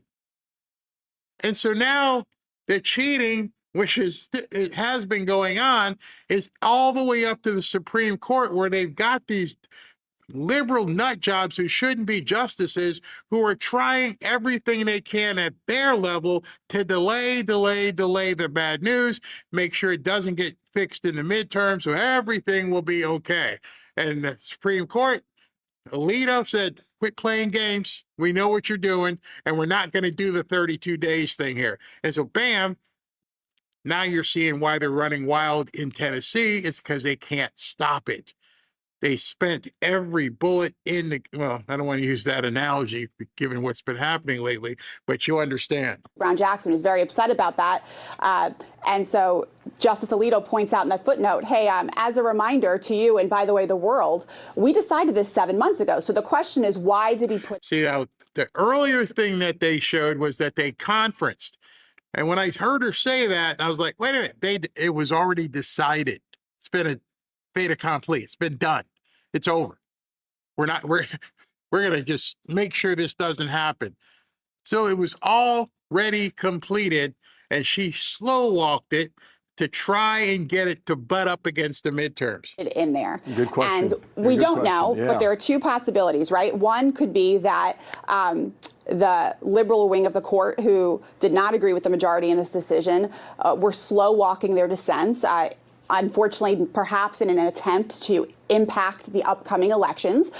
Look, but there also could be the conservative justices may have had some differing opinions on how exactly they wanted to go about this, and so they could have been discussing You know what I that. think? I think we're going to have to wait and read the book. Well, Molly, I want one point on that, Bill. All right, so this is really interesting what she says here. You know, Bill's being a typical, television host. Let me segue into the puppy commercial. And she's like, wait a second. Now that you say something about the book, let me tell you something. And she says this here, and I'm like, oh my gosh. Quickly, is Molly Hemingway wrote a book on Justice Alito recently, and in her reporting in that book, she says that the liberal wing of the court slow walked their dissents in the Dobbs decision, despite the violence and things that were happening. Okay, so who knows? Second time they've done it. Alito told Molly Hemingway that they did it with the Dobbs decision, the one that was with the abortion, and it was a done deal, and they waited and waited and waited before they allowed it to be public. These people have been scamming everything for quite some time because they know it's over. Like, people, Barry, why are you so confident? Because I listen. I understand what's happening. They only had a couple different ways to prosper. They had to, and I'm talking politically prosper. They had to have illegals. They had to have the black vote, and they had to have lawfare. And now they've lost all three of those ways for them to win. And so what do you get now? Complete chaos. And that is what's going to follow. I'm going to show you some of that chaos stuff here in a minute. SV, got anything? Let's see. Yeah, there's always something going on. So I sent you the video. The White House is now blasting actor Mark Hamill over his social media post depicting President Trump in the grave, calling the image disgusting and urging former President Obama to publicly condemn it. So I'm sure we'll expect to see something from Trump on Truth Social, putting him, in the headlight there, so to speak. What was he thinking? You know what I mean? What possibly could he have been thinking to put something up like that? Or who put him up to it? He has gone to the dark side, Barry. You know what I would love Trump to put out? I would love for him to put out something like, I am your father. Yeah. Mark, I am your father. Didn't he put up a cartoon about Obama, and I saw Hunter was snorting coke on the I mean, hold on, let me see. I could probably bring that up here. Oh, it's all true though. Everything he shows you is true. I mean, Obama with the auto pen, behind. Let me see if I can scroll. if I can find. Okay, here it is, right here. Okay, hold on. This is what SB was. President Trump with a highly accurate depiction of sleepy Joe Biden's administration. Tremendous damage done, but we're back. And Obama with the auto pen. I don't even know what Hillary's doing. She's just looking mighty evil. And then somebody's like scribbling on a pad, ice cream, and then Hunter on the back.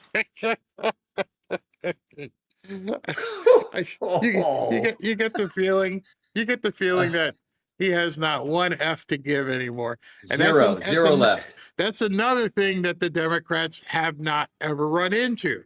Most presidents, at this point, would be listening to them and going, hey, steamroll. Right now, it's a steamroll, and the media and everybody else can't take it. So, well, listen to this. I have something. So this is kind of unusual news. So breaking, the U.S. will begin revoking passports this week for parents who owe $100,000 or more in unpaid child support, with officials planning to broaden the policy in the near future. Boy, there's going to be a lot of people trying to flee the country now. Hopefully, they're liberals. Yeah. Oh my gosh! Can you believe that? I can't believe they're doing that. That's kind of interesting. Again, they can't stop him at this point. No, can't. He's feeling it. He's really feeling it at this point. He's got to feel. You tried to kill me 4 times. You tried to take my money. Try to take my property. You tried to put me in jail. And guess what? My turn. And then, I expect more of the bell. They're going to be swinging from the bell. And again.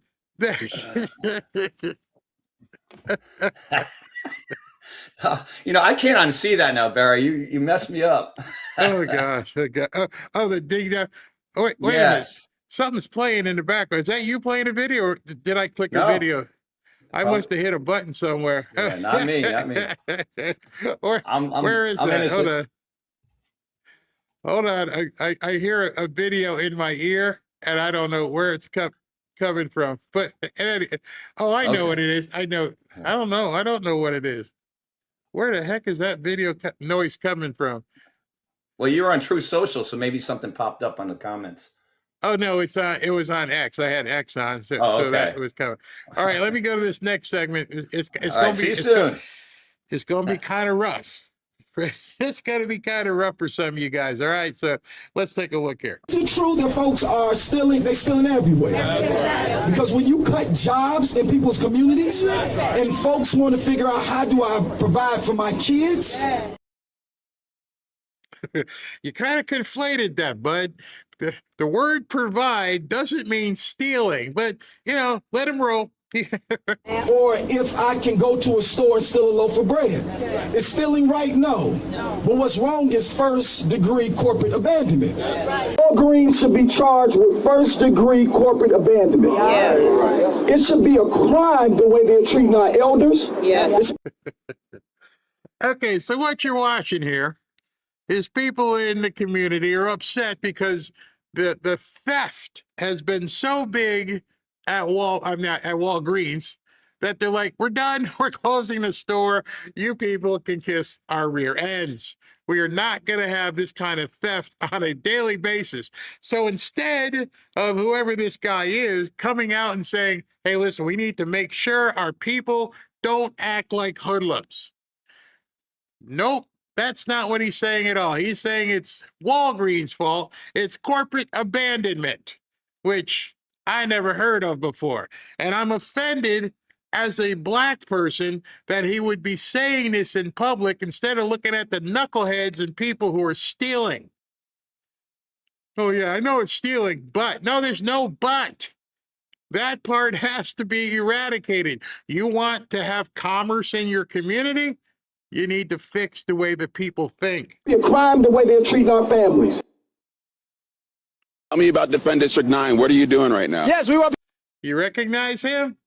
That was the guy I just showed you not even, 30 minutes ago. That's the guy right there who cussed out the cop. And so now he's talking to the media about how it's, it's all Jim Crow. People go to defenddistrict9.com. We're preserving and fighting to preserve our congressional representation and stop the racist gerrymandering that's being proposed. You're calling it racist. Help me understand why this is viewed as racist in your eyes. This is the only black majority district in the state of Tennessee. After the gutting of the Voting Rights Act, this is where the state of Tennessee decided to attack first. Black. So, that's a black district. So you're fighting for black representation. Well, that's very interesting that he would say that he was fighting for black representation. Let me show you who currently is the elected congressional representative for that area. Should I show you? Okay, let me just show you who it is. And there he is. That's who represents Memphis. Congressional Representative Cohen, who brought a chicken bucket to a congressional meeting.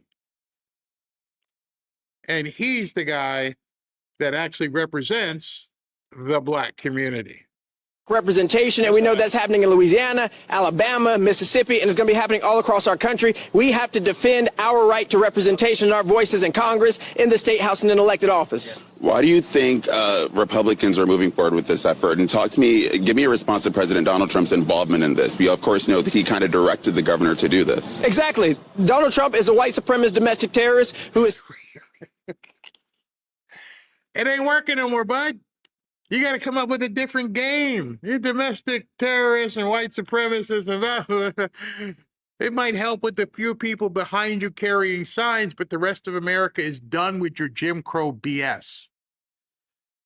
The whole Jim Crow stuff is one of the biggest lies that the left keeps pushing.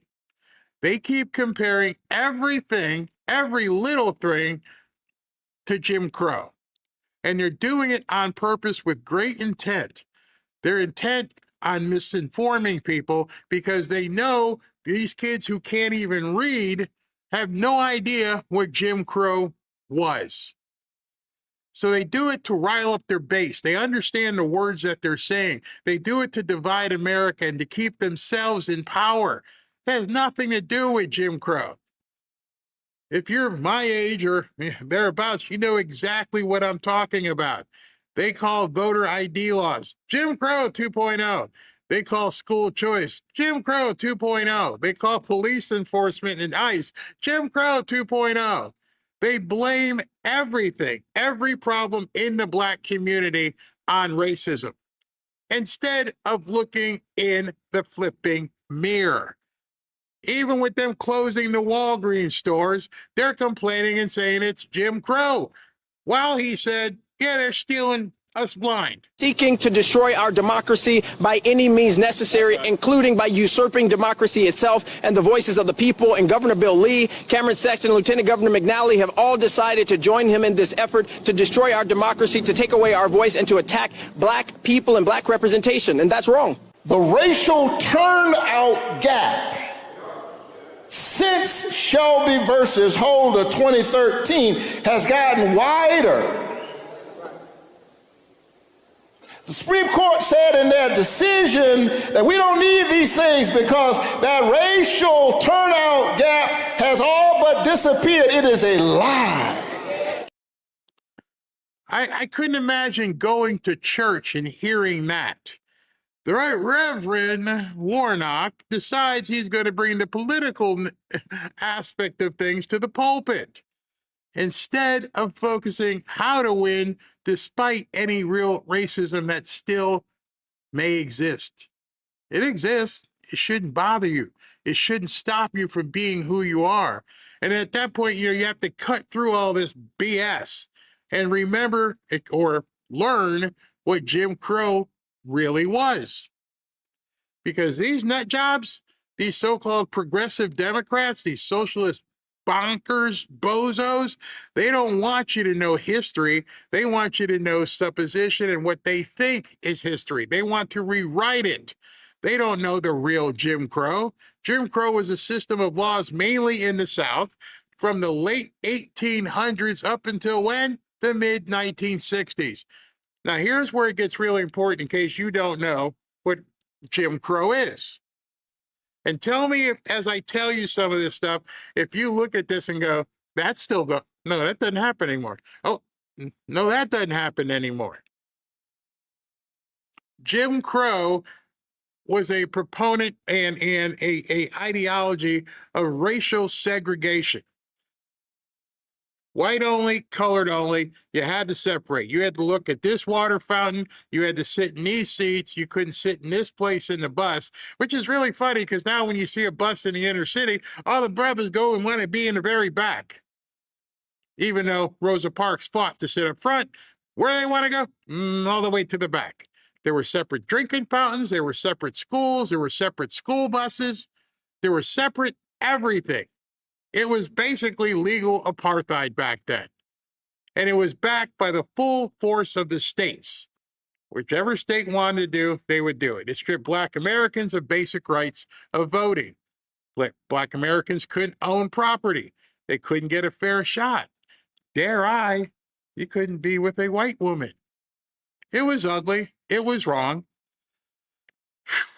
And it was real. It was real racism.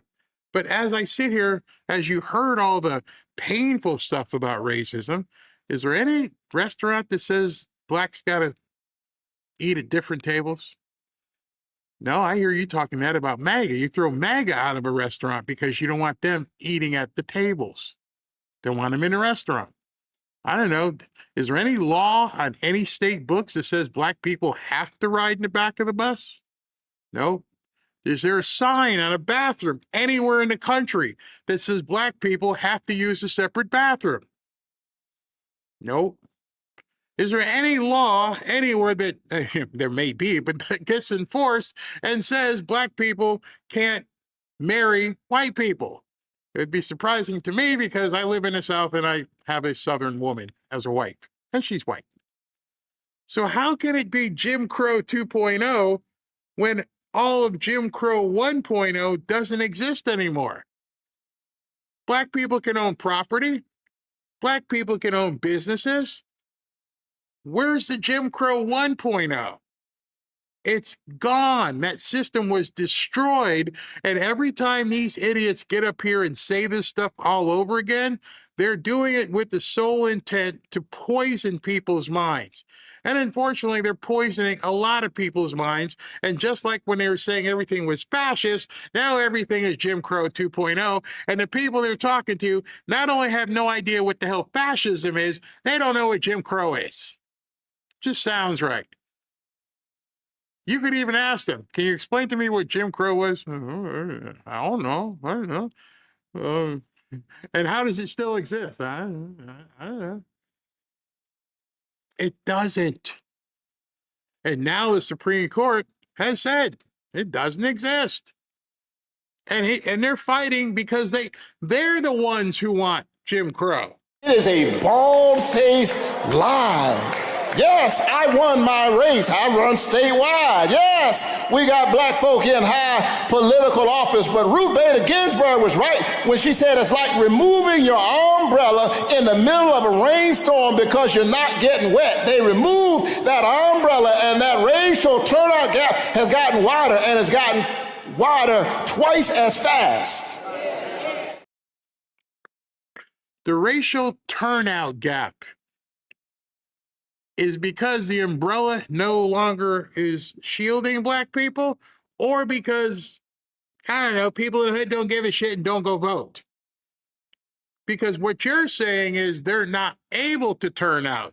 The turnout gap is so big because we don't have the umbrella of the civil rights. When in essence, nobody's stopping people from getting up and go vote. And that's not just a black thing. You know what the voting rate in your neighborhoods are. You know what the apathy is like across your neighborhood. Hey, Jim, you going to vote? No, I'm going on the boat. All right, see you later. You don't have to be black or white. You just be completely apathetic. And unfortunately for these people, the apathy has grown to the point where nobody wants to come out and vote for you. Crazy, crazy. In states that used to have to pre-clear their changes. Same folk who used to discriminate are still discriminating while they're saying things have changed.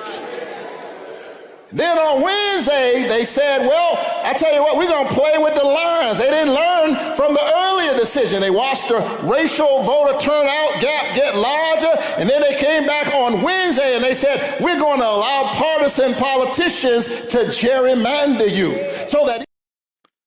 I'm not sure what day of the week, Wednesday, but the Wednesday, they came out and said, no, we are now no longer going to allow you to use race as the reason. If you truly, as a preacher in a black community, want people to overcome, well, I remember, as many of you, that the whole idea about overcoming was to be treated based on the content of your character, not as somebody who's mad because Walgreens is gone. I know personally, as well as you know black entrepreneurs. You know black doctors. You know black lawyers. You know black CEOs. You even know a black president. We elected one twice. It's in a country that supposedly has Jim Crow right now. We have a black president who got elected twice.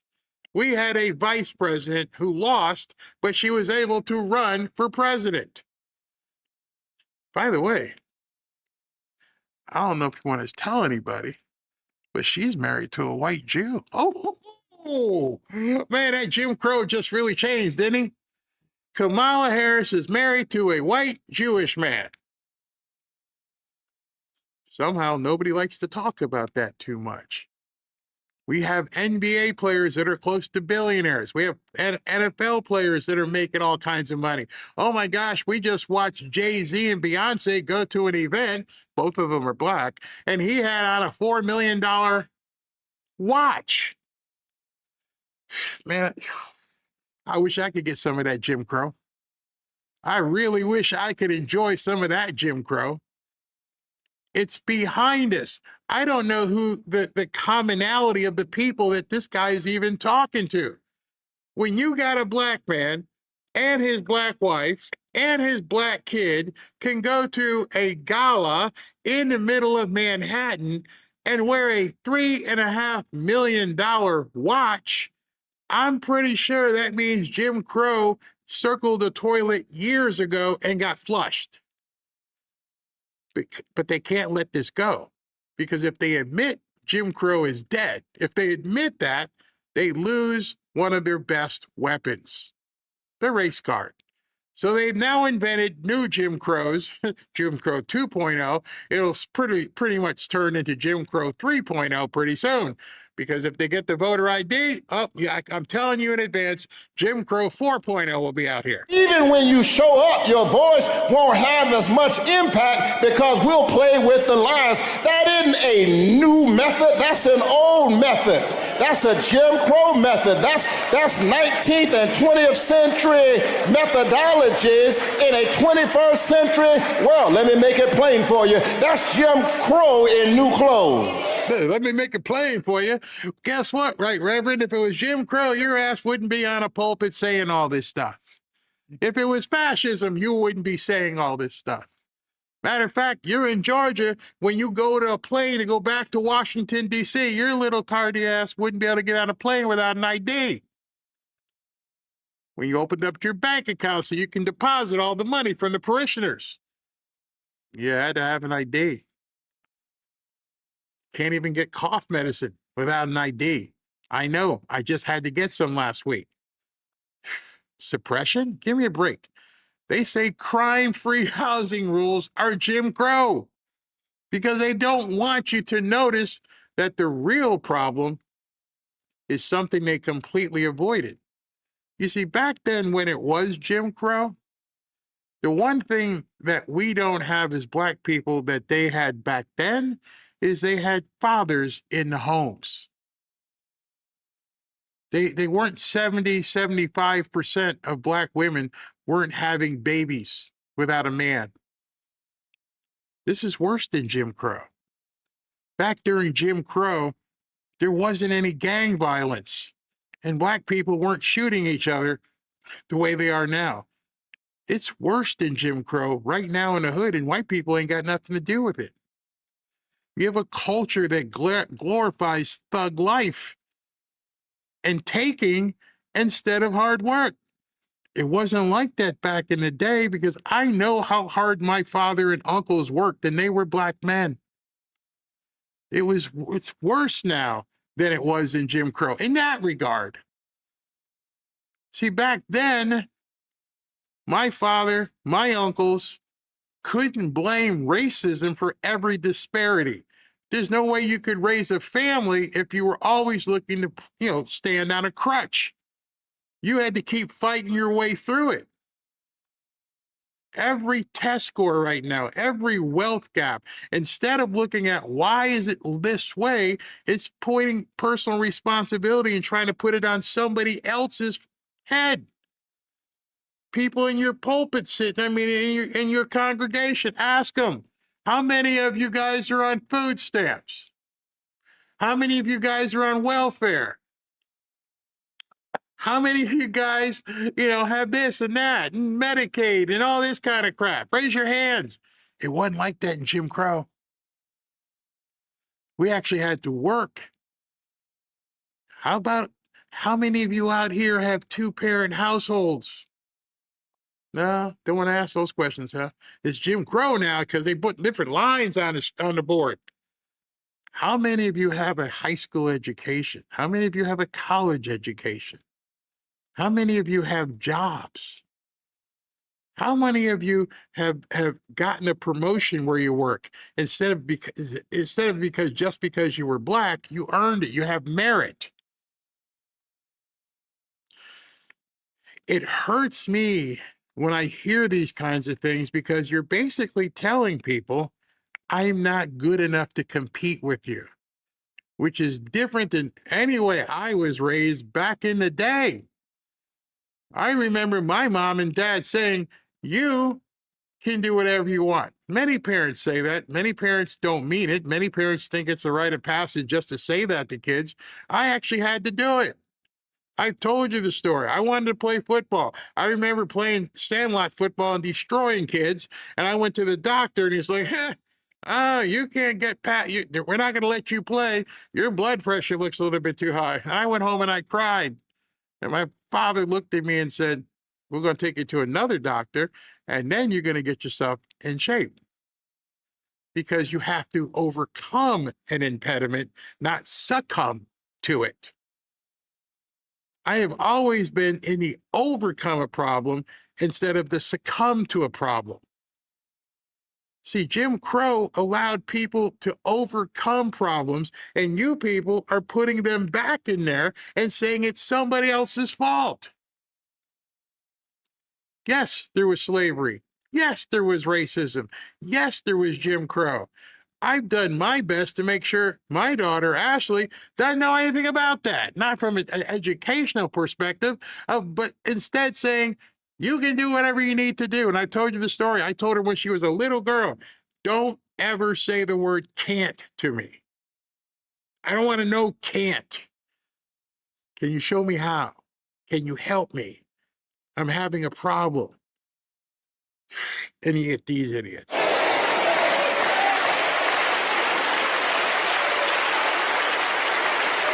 Why is the left so crazy? Is it Trump derangement syndrome? That's what everybody says. I think he's a catalyst in some ways. His legacy, his greatest legacy, maybe he destroyed the Democratic Party, turned them into Jacobins. But I think I didn't even know what a Jacobin was. I'm like, oh, hold on.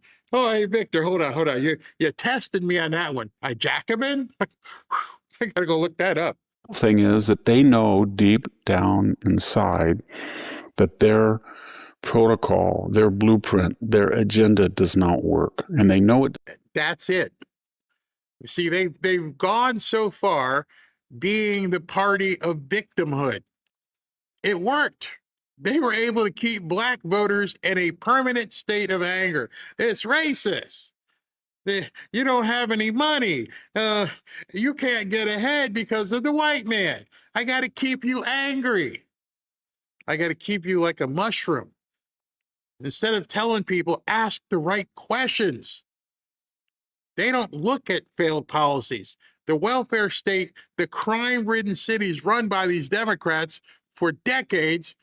Go look at the facts. Under President Trump, before the China virus, Black unemployment hit historic lows.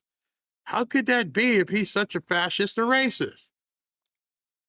Black ownership of businesses was up. Black Americans were winning criminal justice reform. Opportunity zones still exist. I drove around one with Ashley. There's another one in Delray Beach, and there's all kinds of opportunity. Who's out there? White people. Well, why aren't there black people taking advantage of the opportunity zones? I have no idea. Because opportunity is not a handout. Opportunity is a way for you to move forward. And what do the Democrats do? They call it racist.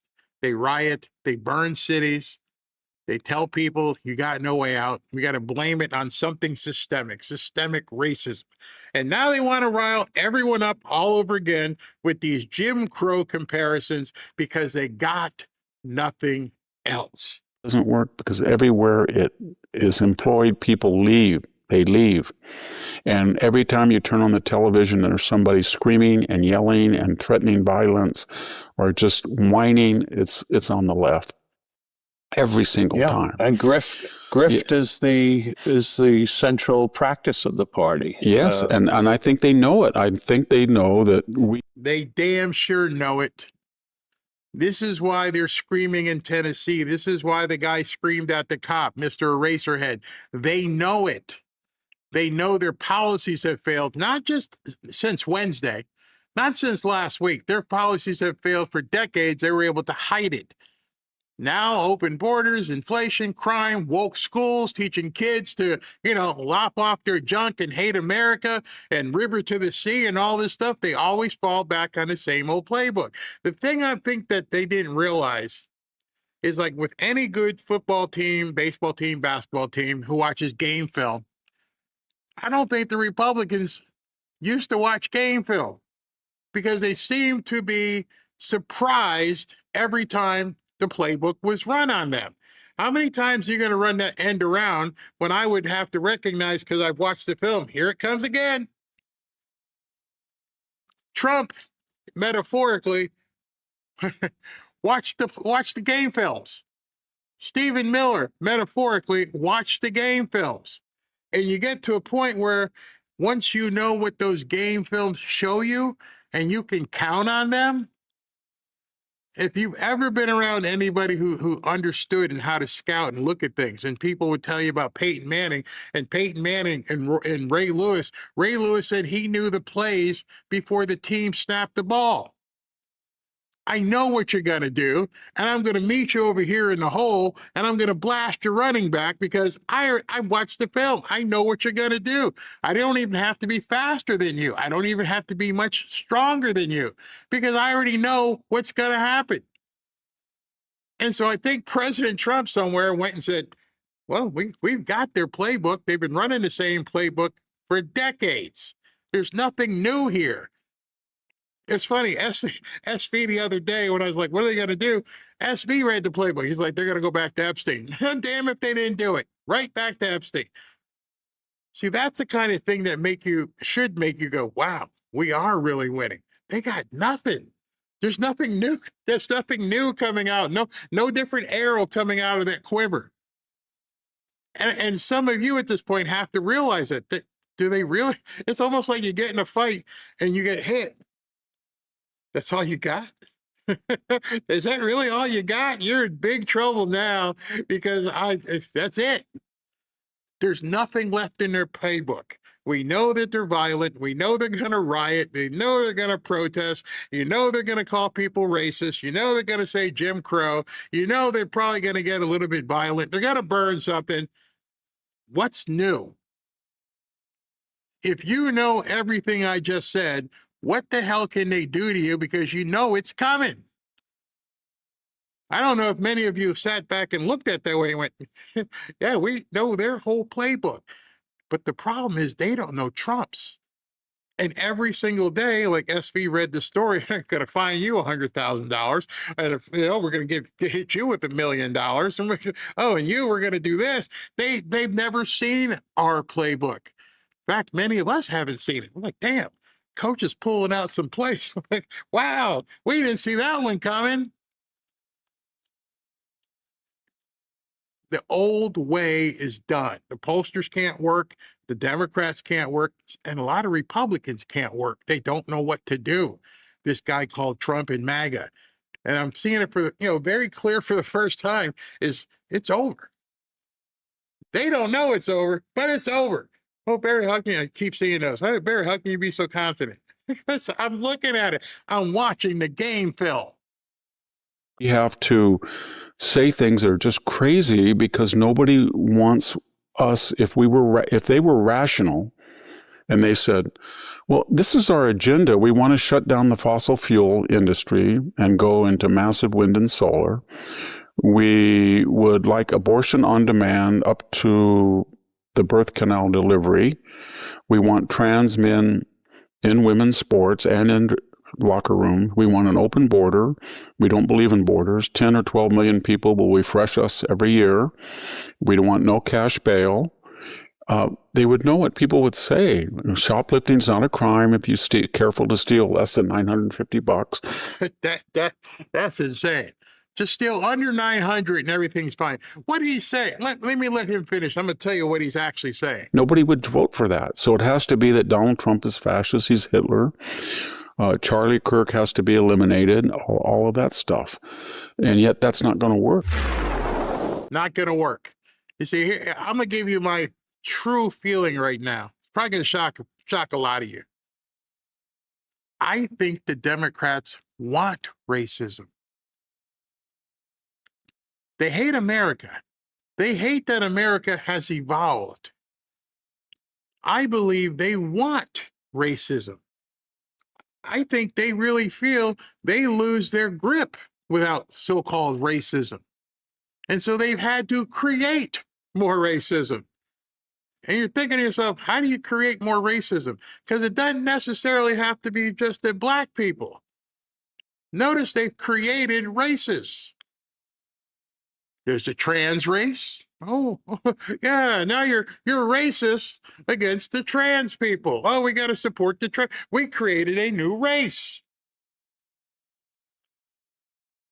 We want people to play in women, whatever they call them, people to play in sports they're not supposed to. We're creating a new category. We want to let everybody in, even if they're not supposed to be here. You can't say illegal anymore. You can't put those two words together. You can't do that. They're just Californians.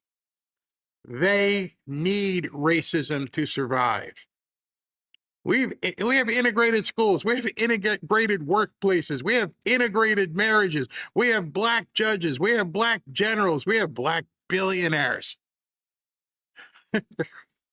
It's all commonplace. The barriers are gone. The laws have become colorblind, even in the South. The real barriers today are the ones that they create, that they push. They need racism. Without racism, they're obsolete. Without discrimination against whites, or whites being discriminated against black, whatever, they don't exist. Can you imagine a Democrat right now that wasn't pushing DEI? Where diversity, equity, and inclusion, which really actually means discriminate, exclude, and indoctrinate. They have to have racism. Their entire party was built on it. The problem they're really having is they can't accept that there is no Jim Crow. It's the whole thing boiled up. I've had this ready to tell you guys for quite some time. I don't even have to study. It's been boiling up in me, and I think that these people are the racist because they can't survive unless they can point fingers constantly. Not you. You live your life. I'm like, I don't talk bad about black people, and I don't care if someone's Asian, and I don't care if no, I don't care. Racist, fascist, Jew. It's always like this. It's never, should I do something with my life? Well, now you got kids who are upset because they lopped off their junk. They don't know what to do. Without having someone to blame for your position in life, there's only one thing left, and that's to look in a damn mirror. And when you look in the mirror, if you're looking into it and seeing yourself, it scares a lot of people. Instead of raising people up, all they can do is tear everyone down because they need that commonality. The commonality of we're all in this together. Remember when Mondami got sworn in? What did he say? The warm spirit of collectivism. We're all here together, which is completely the antithesis of what somebody should be. The antithesis of the spirit. I don't want to be like everybody else. I never want to be like everybody else. I want to win.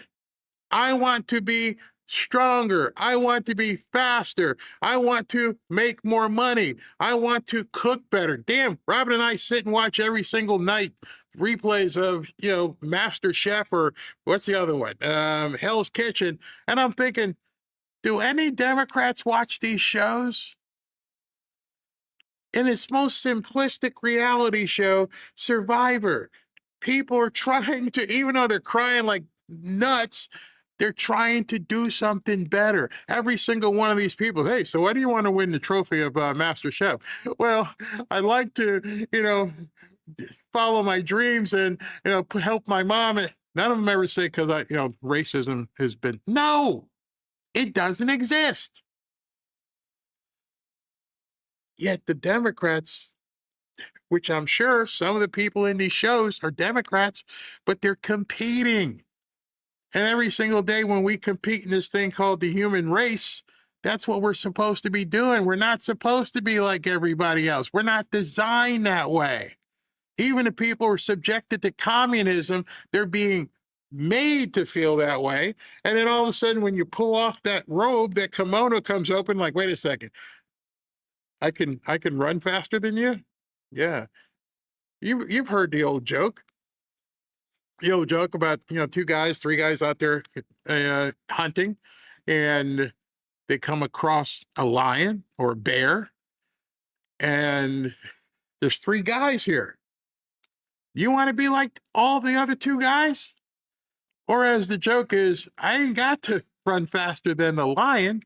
I just got to run faster than you. All of a sudden, that collectivism is, sorry about your luck, the bear is going to eat you. I'm gone. We weren't built to be common. We weren't built for all of us to be collectively warmed. We were built to frickin' win. And as a black person, it pains me that I even have to say this kind of stuff, because I'm so tired of the biggest lie that these people tell. The biggest lie ever. That black Americans can't succeed without government help. It's insulting. That's racist. That's what the Democrats want to put on top of people.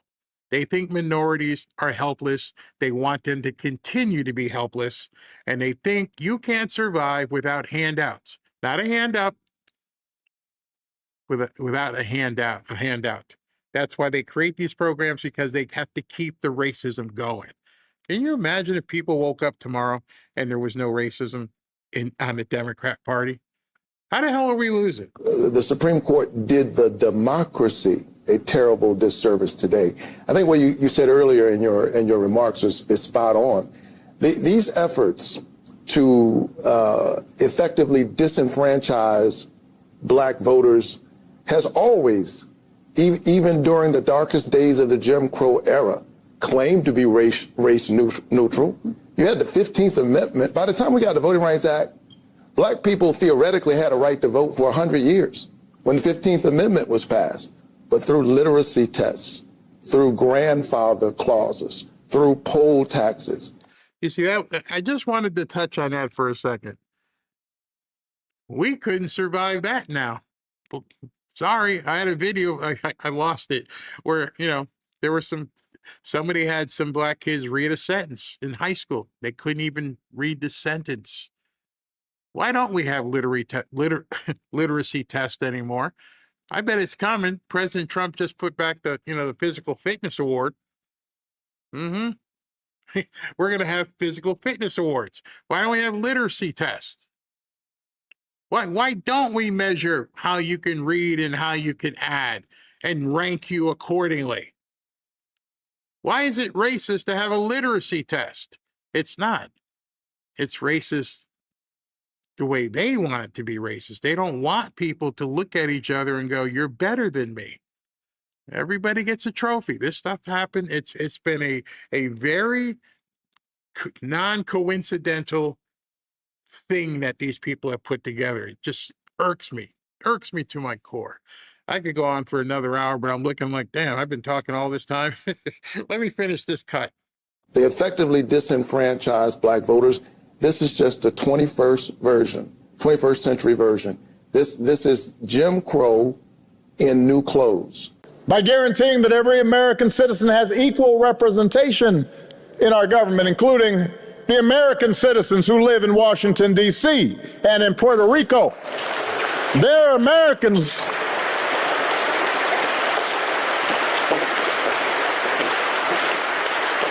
By ending some of the partisan gerrymandering so that all voters have the power to choose their politicians, not the other way around. And if all this takes eliminating the filibuster, another Jim Crow relic, in order to secure the God-given rights of every American, then that's what we should do.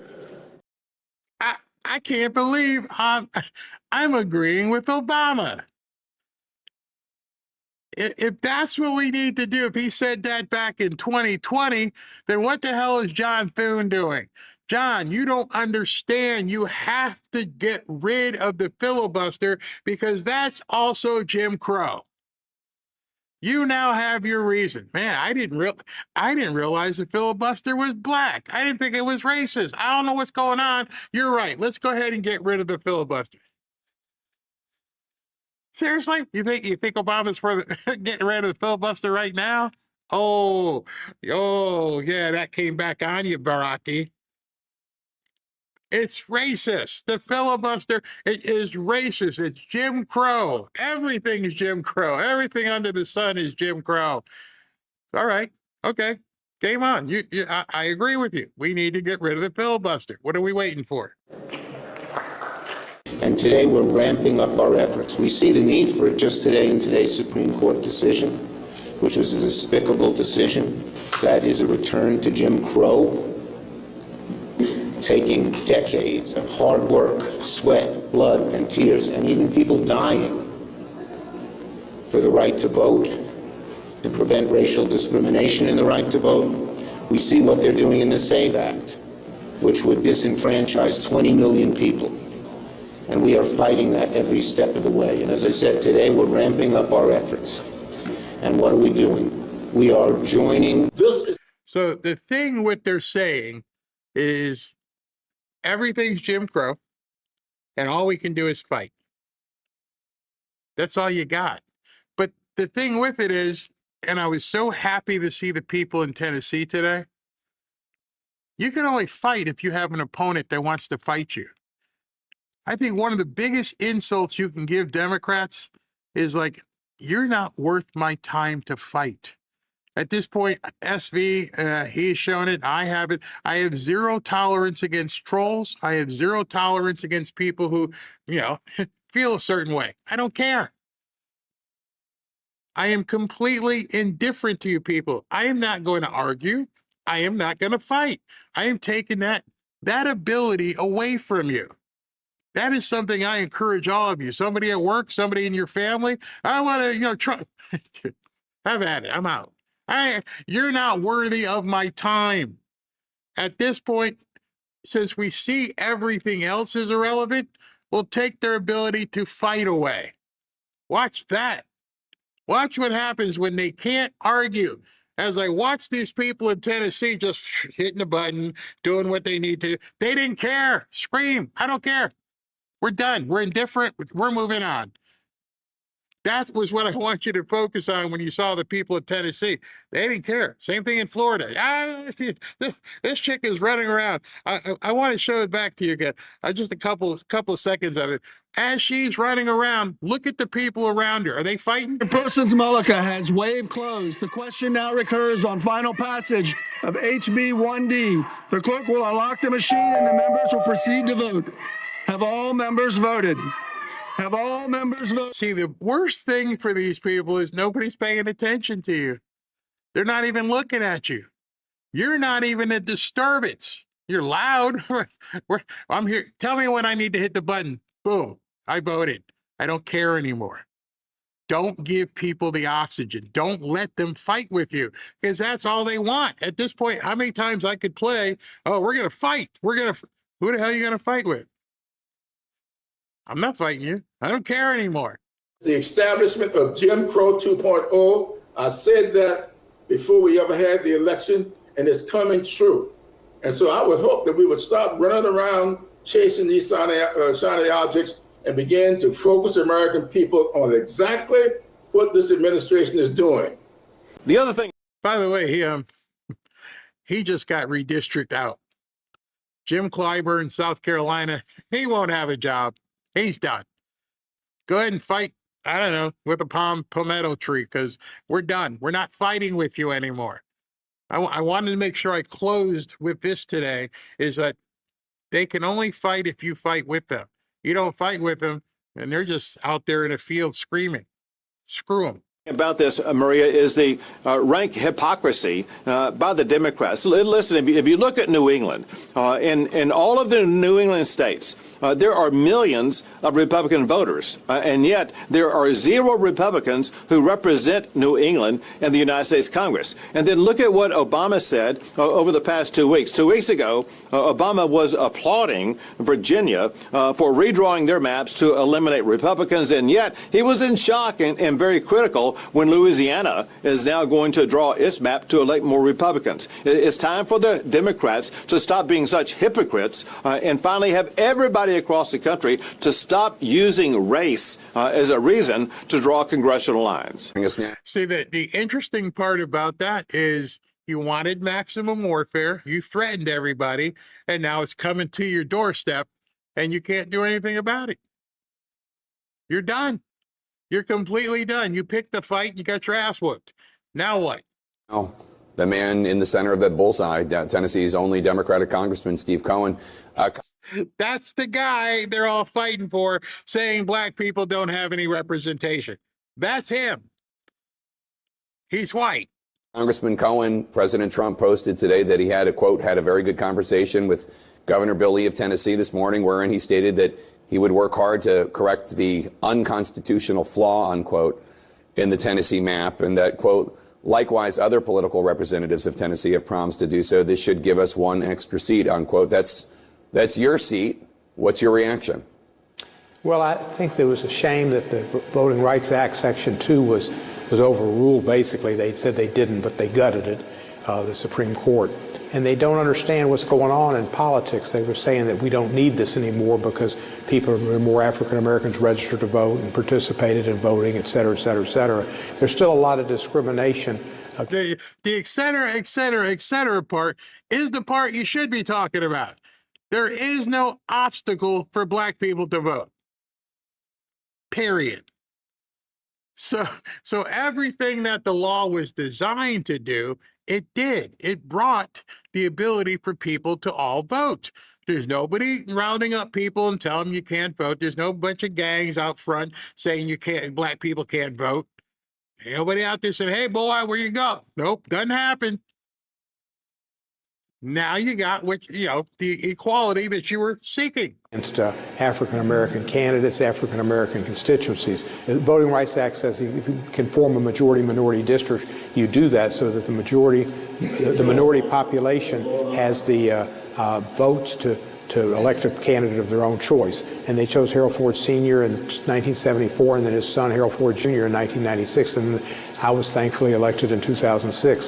Since that time, I've had... All right, so you've been in, I don't know how many of you ever been to Memphis, but this guy went on CNN and said, I was voted in 2006. I've been there 20 years. You seen Memphis? How could you go on television and say I've been a congressman here for 20 years and it's one of the worst crime-ridden hellholes in the country? How could you proudly say that? How could you proudly say you represent black people who are shooting each other, who ain't got no daddies in the house, who Walgreens don't even want to stay in your town? How? Because you need those people to be in the same situation they were in 2006. I would be ashamed to be saying, I've been a congressman in Memphis since 2006. 9 re-elects. In my 9 re-elects, we've had 80% African-American votes in the primaries, and I have not lost a precinct. I want to just make sure that... That's how bad it is. That is how bad it is. That he can stand up there and say, I've done a great job, been here for 20 years, and we're all subject to racism.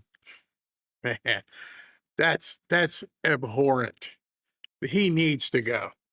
I mean, I'm telling you, at this point, if you haven't gotten there, this is where you need to get. I don't care. I don't care. I don't care. I don't care. And just so I can clarify that, I'm not saying to be indifferent to people. People are people, and we don't want to just completely ignore and not care for people. I'm talking about the Democrat Party. I don't care if they go like the dodo bird. I don't care if they just go away, because just as you just heard, this guy's been there since 2006. So everything President Trump said, when he said it to the black community, is, what the hell do you have to lose? For 20 years, this guy says, I've been reelected 9 times. I get 80% of the black vote, and you get what you voted for. You get to live in poverty. And I haven't been able to do anything for 20 years, but I need you to vote for me again this November, okay? Because I think I've got how to get you out. And I think the rest of us are like, hell no, nope, you got to go. And I think that's why they're afraid at this point and why they're freaking out, because we are indeed winning. We're going to win so much, you may even get tired of winning. And you'll say, please, please, it's too much winning. We can't take it anymore. Mr. President, it's too much. And I'll say, no, it isn't. We have to keep winning. We have to win more. We're going to win more. That's it. You know what's funny? I did my whole show, and I don't know what's going on in the White House, but I still got that. It hasn't started yet. Oh, like, when's it going to start? I don't know what happened today, but things with the president just kind of went the wayside, but that's okay. I had enough content to cover it just in case he didn't show up. All right, so let me check in with SV before I get out of here. What you got? Yeah, some things are apparently heating up in Iran, because I was seeing from Mario and I didn't want to post anything. And now I'm starting to see from Eric Doherty. Basically, okay, so this is what it seems to be happening, that apparently Iran is claiming that the U.S. military has disabled a tanker in the Strait of Hormuz. And then they claim that the regime launched strikes on our ships in response. It hasn't been confirmed by CENTCOM, but then Eric Doherty posted that the U.S. military has struck Iran's Kesh port in Bandar Abbas. But then Jennifer Griffin, who is what I'm trying to say here, she said it was not a restart of the war. It was just a strike. So it's a lot of fluid stuff happening right now. How is a strike not a restart? Because if That's, you strike, I mean, I know, right? That's what I'm thinking. We bombed something, so they're going to be pissed off. So I think that that's probably why we're not seeing a live show. There's some things going on, and it looks like it's starting to heat up. Hold on. What time is it while you're talking? I'm going to look at what time is it in Iran? Because if it's nighttime there, maybe it's late. The video I saw is dark. So what time is it in Iran? Oh, it's just starting. It's just a little after midnight, 12:19 in Iran. So they got a whole 8 hours to go to get to the sunlight. Oh, this might get. Yeah, you don't make a strike and not. Hey, we're just gonna do that. Oh boy, yeah, it's coming. I'm just waiting because I don't see anything from Trump yet. I don't see anything from my trusted source, CENTCOM. They usually verify it. Yeah. It's the usual Iran saying stuff just to, stir the pot. I mean, I don't know how they're attacking some destroyers when they're only dealing with a couple of rowboats out there with some machine guns, so I don't know. Until I see it verified, I'm being very careful here. This has been the I don't know day. Because nobody knows what the heck is going on. Everybody's like, okay, are we making a deal? Are we not making a deal? And which is going to bring out the panicans and the grifters and everything else. They're going to start talking. And like you just said, none of us knows. If Pete Hegseth or General Kane or CENTCOM or Trump aren't talking, nobody knows.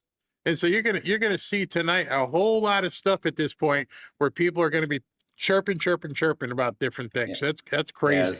Yes. In fact, that one link I just sent you, it was removed. So I'm being very, very cautious here. I'm just reporting it because I'm seeing it from some trusted sites, but even they, I think, are just maybe a little ahead of it. But I do think something is going on. For sure. Something's definitely going on. I saw that Benny Johnson called for the arrest of that guy that went after the cop, but I don't think you can arrest for that, but we shall see. The one, the eraser head dude that called the cop an MFer or something. So it looks like a whacked out Carlton Banks, from Fresh Prince of Bel-Air. Cracking me up. Oh, it'll make for some interesting stuff tonight. That's for sure. Now I'm gonna sign off after I do super chats. It's almost 5 o'clock.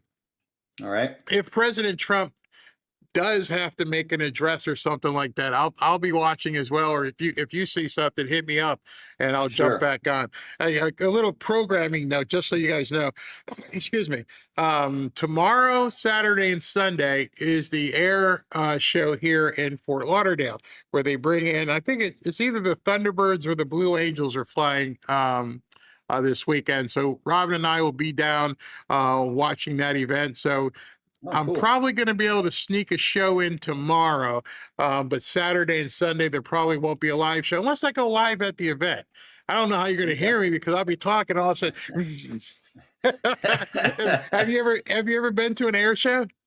I've been at Virginia Beach when they had the Blue Angels flying over, and they're just loud, and they have a base there too. So when I stayed at a hotel, they wake you up in the morning. They're loud, Everything reverb. I mean, you can actually feel it in your chest when these planes go by. And it's funny because as you're watching that, you realize there is some place in the world right now where people are waking up and hearing that all the time. Just, the dishes rattling in the cupboards. All right. But I'm going to take some video because once again, I'm going to show you. I can't even imagine if the weather is good, that beach will be packed from one end to the other, and probably a million people will be watching the Thunderbird. I don't know who's coming this year. I don't know if it's the Thunderbirds or the Blue Angels, but they always put on a great show. Well, enjoy it. Have fun. Enjoy that prosperity, Barry. You deserve it. Hey, we're gonna have some fun. All right, thanks, SV. All right, everybody, let me do super chats and call it a day here. Pekovsky, pew pew on left hip. Okay, that's where you should have it. Thanks again for both of those. Karen, thank you. Mark Kahn. Excuse me, Barry would love to see if you could get Spencer Pratt. He is destroying Karen Bass. Funny you should say that. Ashley reached out to Spencer Pratt's team today, so if we can get him on, I'd love to have Spencer Pratt on. So she's working on this. And accordingly, if you guys like want to see certain people like that, I mentioned Byron Donalds earlier. If you guys like us to talk to some people, I'm so sick of the people in Washington because they don't seem to want to do anything, and I don't want people blowing smoke up my butt. But you know, and it seems like a lot of the people we talked to turned into bat poop crazy. I mean, we talked to Nancy Mace. I can't even think about it anymore. It's just crazy what some of these people have turned into. What's the guy's name? Tim Burchett. We could talk to him too, but I think at this point we need to talk to people who really, and Spencer need help, and Spencer Pratt, I think would be somebody we could talk to. Demon of Cybertron, we wonder why Trump doesn't look worried. Exactly. I mean, exactly.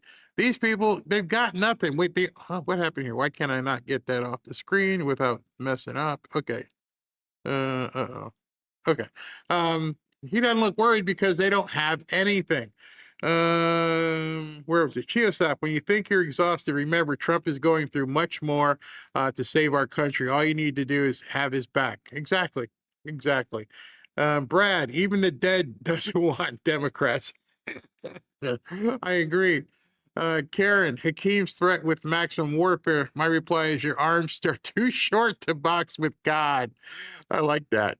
Barry Canova, the Afro Sheen politician calling a state trooper FU should be ashamed.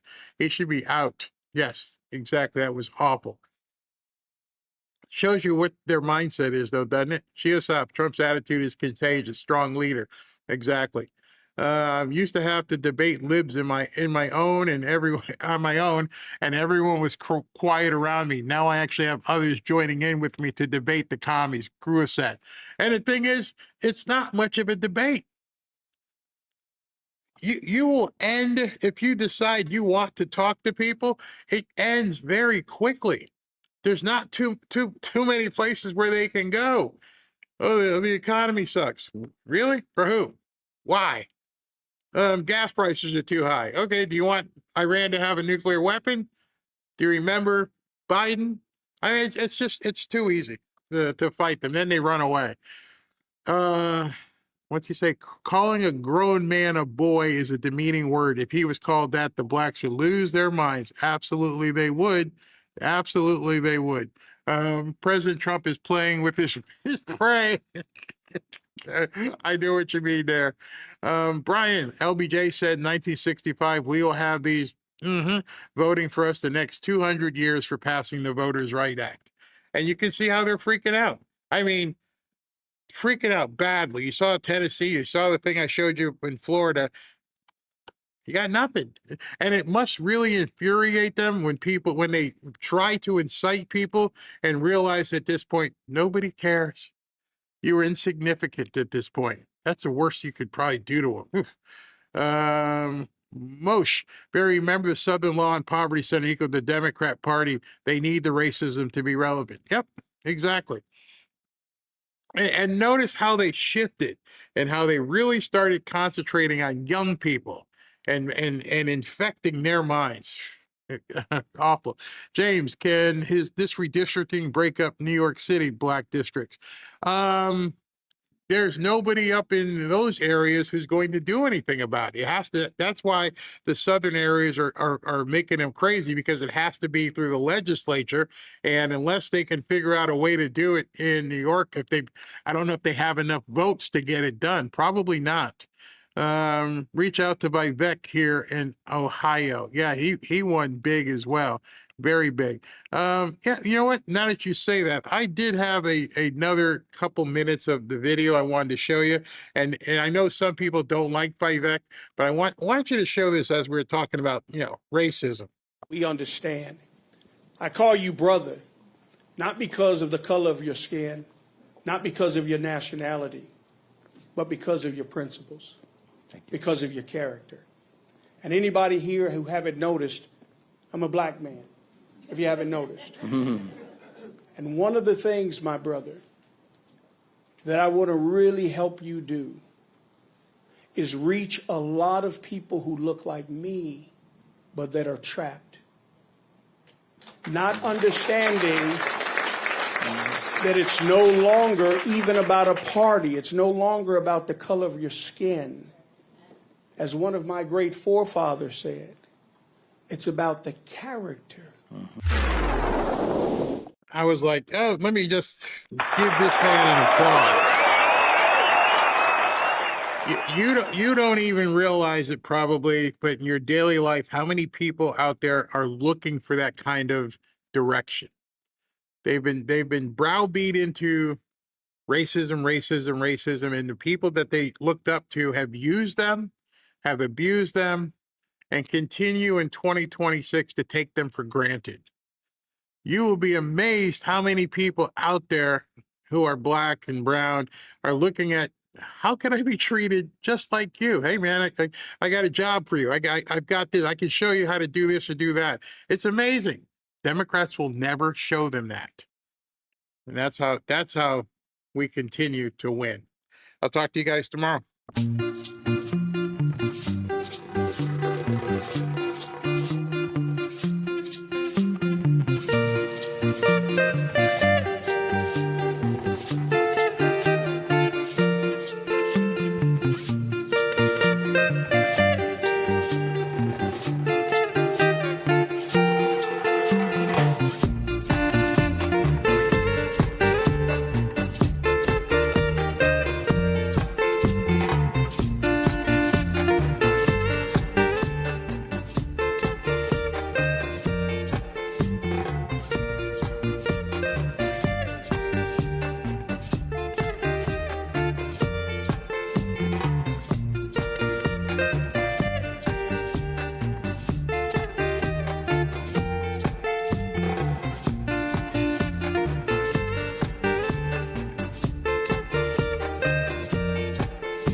you.